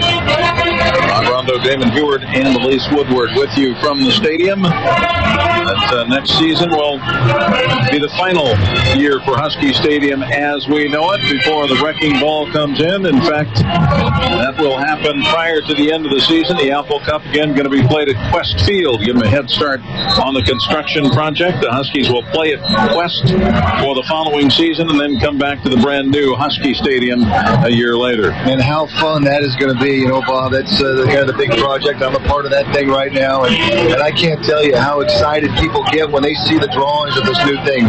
Now, it's going to look and feel a lot like the Husky Stadium that we know and love, only that much better, with the field dropping 4 feet, the track being removed, everybody being moved right on top of the action. It's going to be unbelievable. Now, the fans get a little spoiled with the sight lines, I think, at Quest Field, and then come back to Husky Stadium and say, hey, it's just as good here. Yes. That'll be nice, won't it? Oh, it'll be incredible. That whole west end zone moving right in there to the back of the goal line. It'll be a lot of fun. A place we can all be proud of for a very long time. Guthorpe with a kickoff that carries only to the 10-yard line. And Kevin Smith with the run back. And he will give him progress out to about the 30, I believe. And Keith Price standing by right now with Elise Woodward. He's had a good day, Elise. That's right. Big smile on his face as always. You got a lot to smile about. This is a good day for you. Tell me about it. I'm just having fun. You know, the line is doing a great job of protecting me. You know, I'm just having fun out here. Tell me, what was your main focus coming into today? You know, not trying to do too much. You know, check the ball down and don't take sacks. You know, Coach Sark was telling us all spring ball, don't take sacks. You know, so I'm just trying to get the ball out of my hands. It was a little rough early, and then you really settled down, not for you, but just for the offense in general, moving the ball against that number one defense. But you look really smooth after that. Wow, huge pass right there. Nick Montana to Cody Bruns, who started this game. The referee falling down, but that's got to be 80 yards. What do you think about that? Man, that was a good play by Nick. You know, he seemed like Tampa 2. He found his matchup. You know, so that means we got to go out here and try not to turn the ball over. Tell me, for you, Keith, you guys obviously have this competition brewing. How do you feel like you would evaluate your own performance in the spring? I think I'm doing all right. You know, I still got a long way to go, you know. So I'm just going to take this summer and really grind it out. Is it important for you to be labeled the top of the depth chart heading into summer or anything like that? No, I'm just coming out here and trying to play. That's it. What do you want to do in the summer and fall camp before this thing gets rolling against Eastern Washington? Put on some weight. You know, I'm kind of skinny out here, so I was watching the draft, you know, and those guys are big. I don't want to get crushed by those kind of guys. For sure. Appreciate your time, Keith. All right, thank you. I appreciate it. Yeah, you bet, guys. That's Keith Price. That was a 70-yard touchdown pass from Nick Montana to Cody Bruns, who has some good speed in the open field and gets it done for the longest play of the day to make it 24-14 now. The Huskies coming back with a touchdown, but still trail by 10. And I think that interview tells you everything you need to know about Keith Price. I mean, you can hear the smile on his face. How can you not love that kid? Humble, hungry. You know, he's a special kid, and I look forward to this season. I don't know where this battle is going to go, but boy, after this performance today, the person he is, what he did last year, you know, it's hard to beat him not being the starter against the Eastern Washington. Well, we've got some deep backups playing right now, and that might have been in evidence in that long touchdown pass from Montana. Kind of a wobbly pass, but Cody Bruns was just that open on a deep post route and takes it 70 yards for a touchdown. 1:49 to go as we get ready for another kickoff. 24-14, the Dogs leading the Huskies right now. A nice job by Nick finding that open man, busted coverage, runs running right down the middle of the field, had just enough on it to get him the football in stride, and Cody did the rest. But that's good for Nick's confidence too, as we both know in this Pac-12, the physicality, it's a long season. You need more than 1, 2, sometimes 3 quarterbacks, and as Keith alluded to, they're not big guys. Keith probably 190 pounds soaking wet, so they do need to get in the weight room the rest of the summer. They're going to let Will Mahan kick off, and the Huskies trailing by 10, setting up with 1:49 to go. What would appear to be an onside kick attempt. They get a little work on this particular specialty. You can't stack the field entirely. That's a rule violation. You can't have more than 6 on a side. And here's the onside kick, and not a lot of bounce to it, and recovered by the Dogs. And they'll have great field position to start this drive inside the Husky 40-yard line, leading 24-14, 1:46 to go. In the interim, they took Eric Kohler on a cart to the Husky locker room with a left knee injury. That is a black cloud right now on an otherwise sunny day in Seattle. We'll try to get a report. Elise will work with the trainers to try to get some idea on the severity of that knee injury to Eric Kohler. But that is a concern right now, to be sure, in this final couple minutes of the spring game. 1st and 10 for the Dogs, leading 24-14. Here's Price back in at quarterback, and a handoff goes to Willis Wilson, the redshirt freshman from Lakes High School down Tacoma way, and he has a gain of about 5 to the 32-yard line. And this is the time in the game. You got a 10-point lead, 1:41. You practice what you call in the business your 4-minute offense. You're trying to grind the clock out, get a first down, make the other team use their timeouts, and another good opportunity to practice this 4-minute situation. And a timeout called here with 1:41 to go. It'll be 2nd down and 5 for the Dogs, working at the Husky 32-yard line. Washington again opening up with Eastern Washington on September 3rd. Hawaii comes to town on the 10th, and then a road trip noteworthy. He says it's like old friends. We'll travel a week in Nebraska to see the Cornhuskers again, 3rd time in less than a year. 2nd and 5. They're ready to go. Here's Price with a handoff. Wilson trying to find some room on the inside. Not a lot there. Inside the 30 he goes. Short of a first down at about the 28-yard line. He'll need a long one, maybe two, on 3rd down. I think they'll take another timeout here. As again, this is just rehearsal right here on clock management, usage of timeouts and so forth. Clock stopped with 1:34 to go in the spring game. We heard from Keith Price a moment ago. He's had a good day throwing the football. 10 of 13 in his work with the Dogs and 2 touchdowns. 10 of 15 in his work with the Huskies and 1 touchdown. 213 yards overall and 3 scores. Not too bad. Yeah, not too bad at all. Just again reiterating his accuracy, his poise in the pocket, his ability to improvise in the pocket. He's got some razzle dazzle to him back there, and ability to shed defenders, make people miss, and deliver the ball out of the pocket, much like number 10 did last season. You are listening to Sports Radio 950 KJR in Seattle. Bob Rondo, Damon Heward, and Elise Woodward wrapping up the spring game. 24-14, the Dogs with the lead, and the football a 3rd and 2 at the other guy's 29-yard line. 1:34 to go. Here's Price, nifty play fake, rolling out wide open. 30, 20, down the sideline he goes. Touchdown for the Dogs. They bought the fake to the inside. Keith Price rolling left. Nobody home, down the sideline. Into the end zone he goes. So a rushing touchdown added to his 3 passing scores. 29 yards on this untouched run around the left side. Makes it 30-14 in favor of the Dogs. And the coaches here on the Dog side pointing fingers at their friends, their other coaches across the way, pumping fists in your face. Yeah, you thought we were going to run the ball on the right side, quarterback keeper.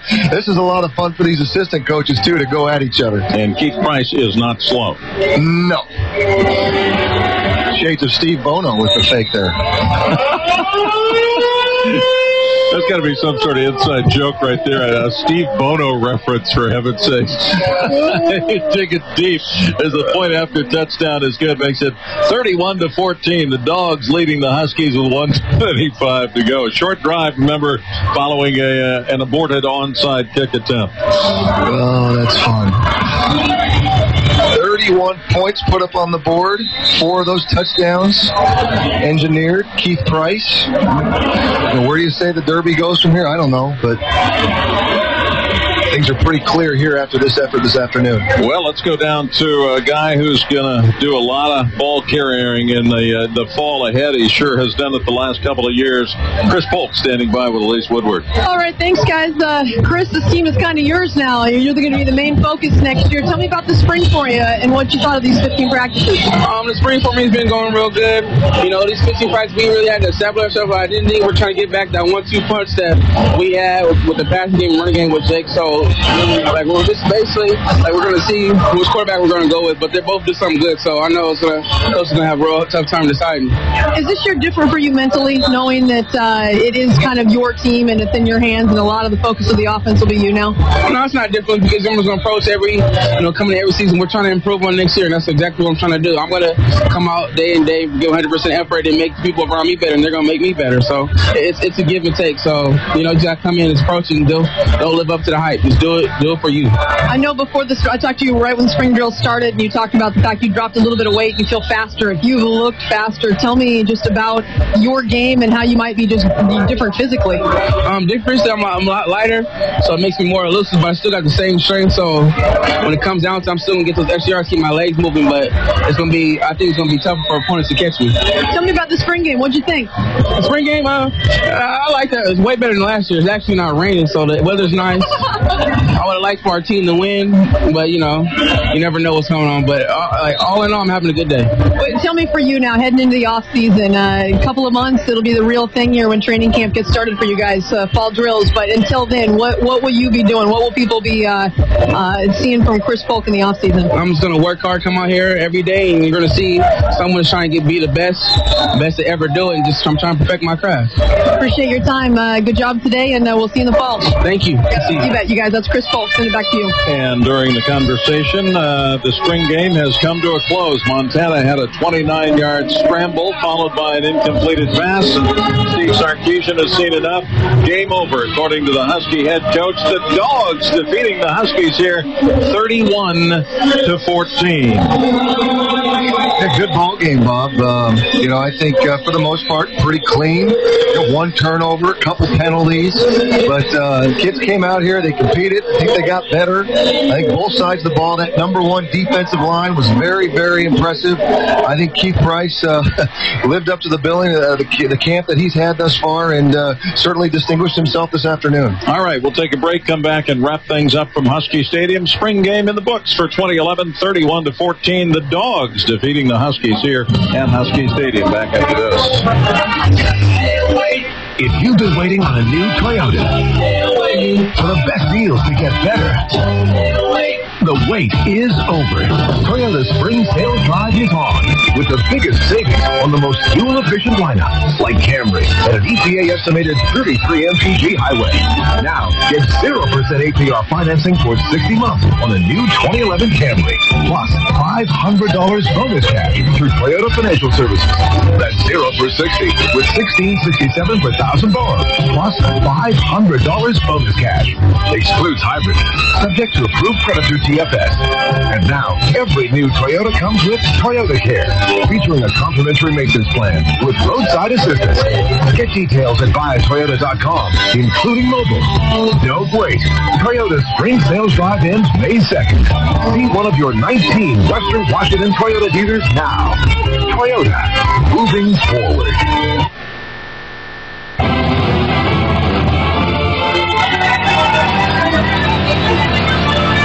We're back at Husky Stadium. The spring game is over. The Dogs defeating the Huskies 31-14.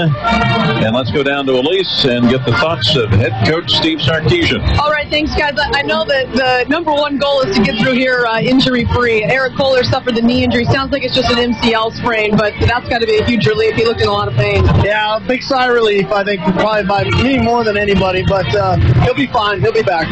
Nothing real serious. Other than that, tell me what you took out of this game. Well, it was fun to watch some of our younger players, especially the two quarterbacks, kind of get through the first quarter and then find their groove and start playing the game. And I also took from it that when Alameda Tomu really goes, he's hard to block, and he can, again, as I said before spring, he can ruin practice, and he kind of ruined the scrimmage at times today. It was funny, afterwards, during the latter part of the game, he was on the sideline with that D-line. Those are some big boys, and they were having a good time. They felt good about their performance today. Well, they should. They've come a long, long way. I thought our defensive line has had a very good spring practice, led by Alameda. Everett Thompson's leadership has been key, but the emergence of Haoli and Josh Shirley and Andrew Hudson, a lot of the young guys coming along, Lawrence Lagafuena, Sione, these guys. So all in all, they had a great spring up front. What's your thought on the linebacker duel there and trying to find that replacement for Mason Foster and Victor Iowa? Well, that's going to carry on into spring practice. In the fall practice. You know, those so many young players there that they needed spring spring just to kind of learn the defense, and then come back in fall camp and start competing again. You mentioned the quarterback battle. Keith Price really had a good day. 3 touchdowns through the air, and then the last one, 29 yards. You guys got a good chuckle out of that, him going around the end. What was going on? Yeah, we did. It's a play that we actually have in our offense. It's a 4-minute play when, teams are playing man-to-man. It's tough to defend the quarterback when he gets out on the edge like that. And Keith had a nice day, and it was really good for Nick to get that last touchdown pass as well.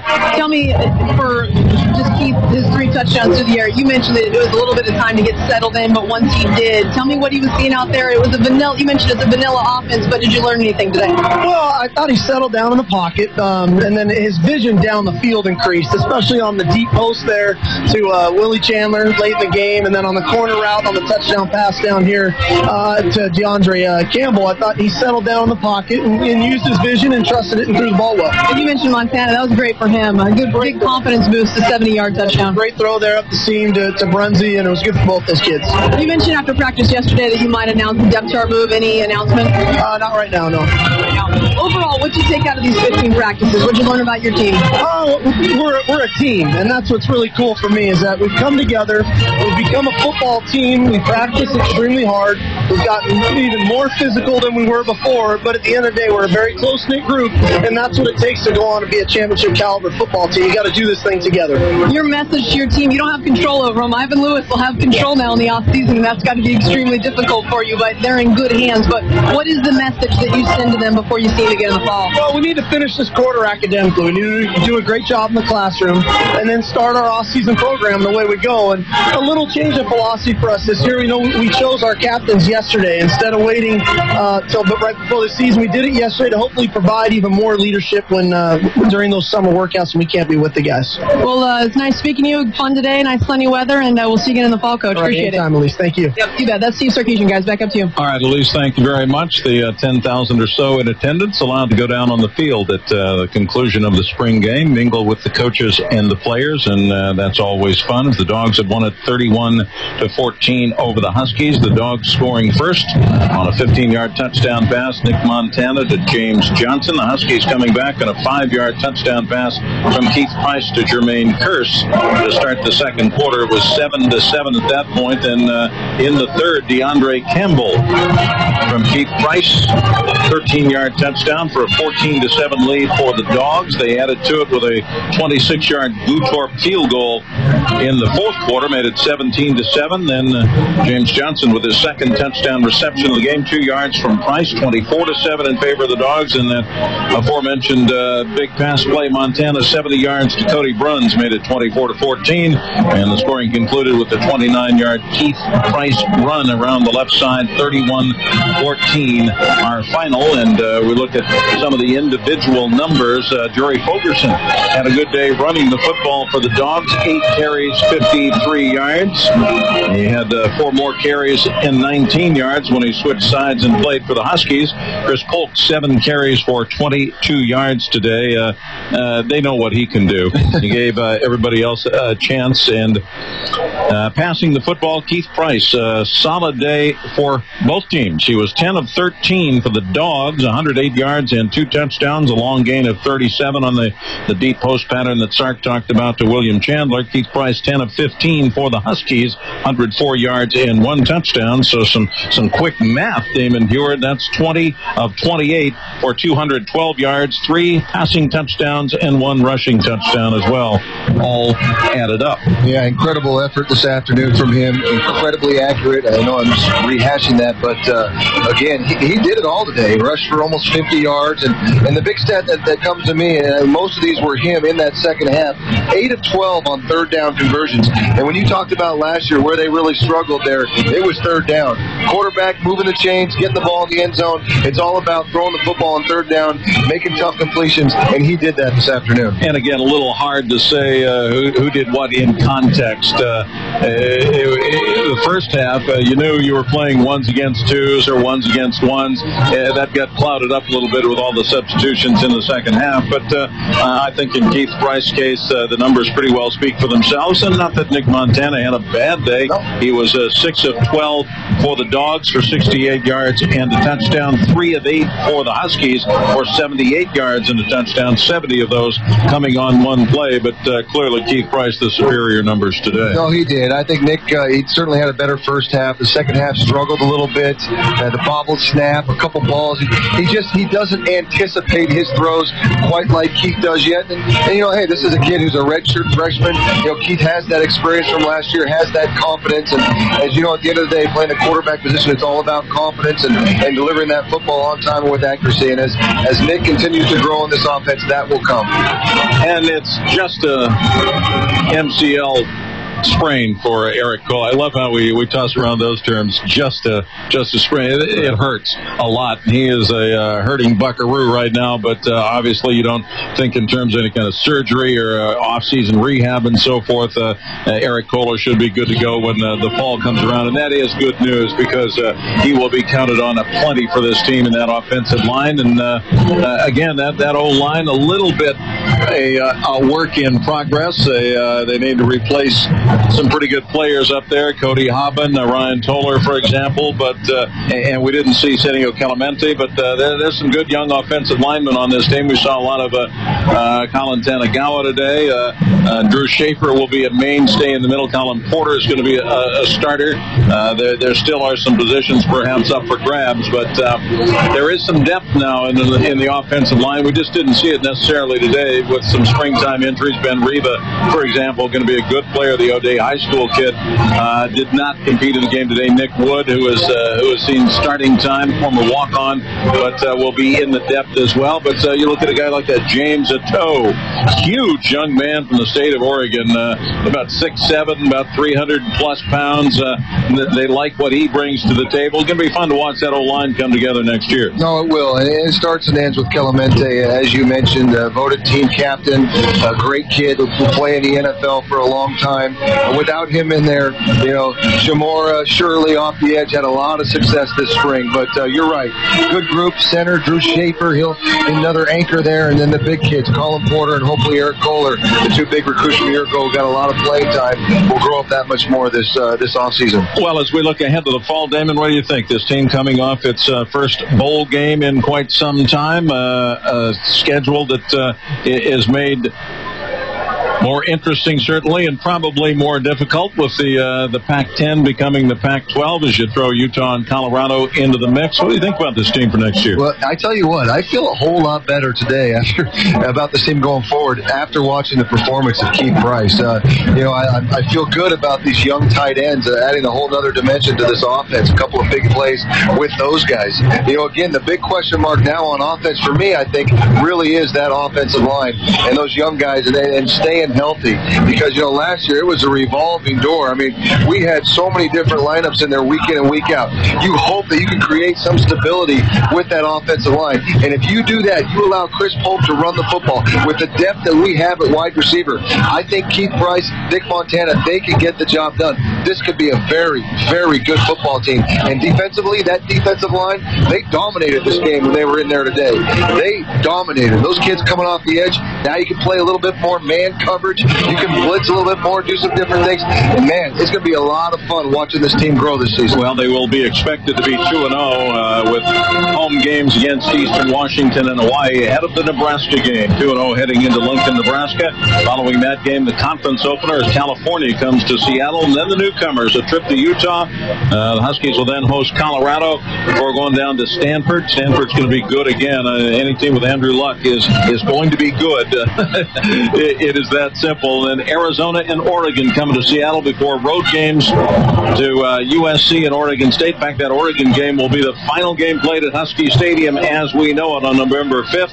They'll head down to L.A. to face the Trojans on the 12th, Oregon State in Corvallis on the 19th, and then the Apple Cup with the Cougars on November 26th to finish out regular season play at West Field. And you would hope, Damon, there will be a 13th game in the offing again next year. Yeah, they certainly have the pieces to do it. They're riding high right now after the way this team finished with 4 big wins in a row, and it's only getting better. We talked earlier about the recruiting, some impressive kids coming in we didn't get to see today, but you got to believe Casey Williams is going to be out there on the football field, adding even more depth and explosiveness to this wide receiver position. It's going to be a fun season. Certainly we're going to miss old number 10 back there. We got some interesting pieces and some young kids that are going to make some big plays and lead this football team forward. I thought Jake Locker had a good day they playing defense today? Oh, that wasn't him. Okay, Johnny Timu, the new number 10, had a fairly decent day with 6 or 7 tackles, and in the end, a 31-14 win by the Dogs, and that's going to do it for us. Damon, enjoyed getting together with you again. Really looking forward to next season with you. It'll be fun. Absolutely. Our thanks to Elise Woodward down on the field, Terry Ryan, our engineer here today, Tom Friel, our on-site spotter and producer, and thanks to you for tuning us in. We appreciate the drop-ins from Seahawk Draft headquarters from Ian Furness, keeping track of what the Hawks were doing on a very busy day for them. 31-14, Dogs over the Huskies here today. Next time there will be an opponent on the field on September 3rd when the defending 1AA champion Eastern Washington Eagles come to Husky Stadium to open things up with the Washington Huskies. That'll do it for us. Hope you enjoy the rest of your weekend. Jeff Aaron standing by to join us next as we continue on a Saturday afternoon on Sports Radio 950 KJR.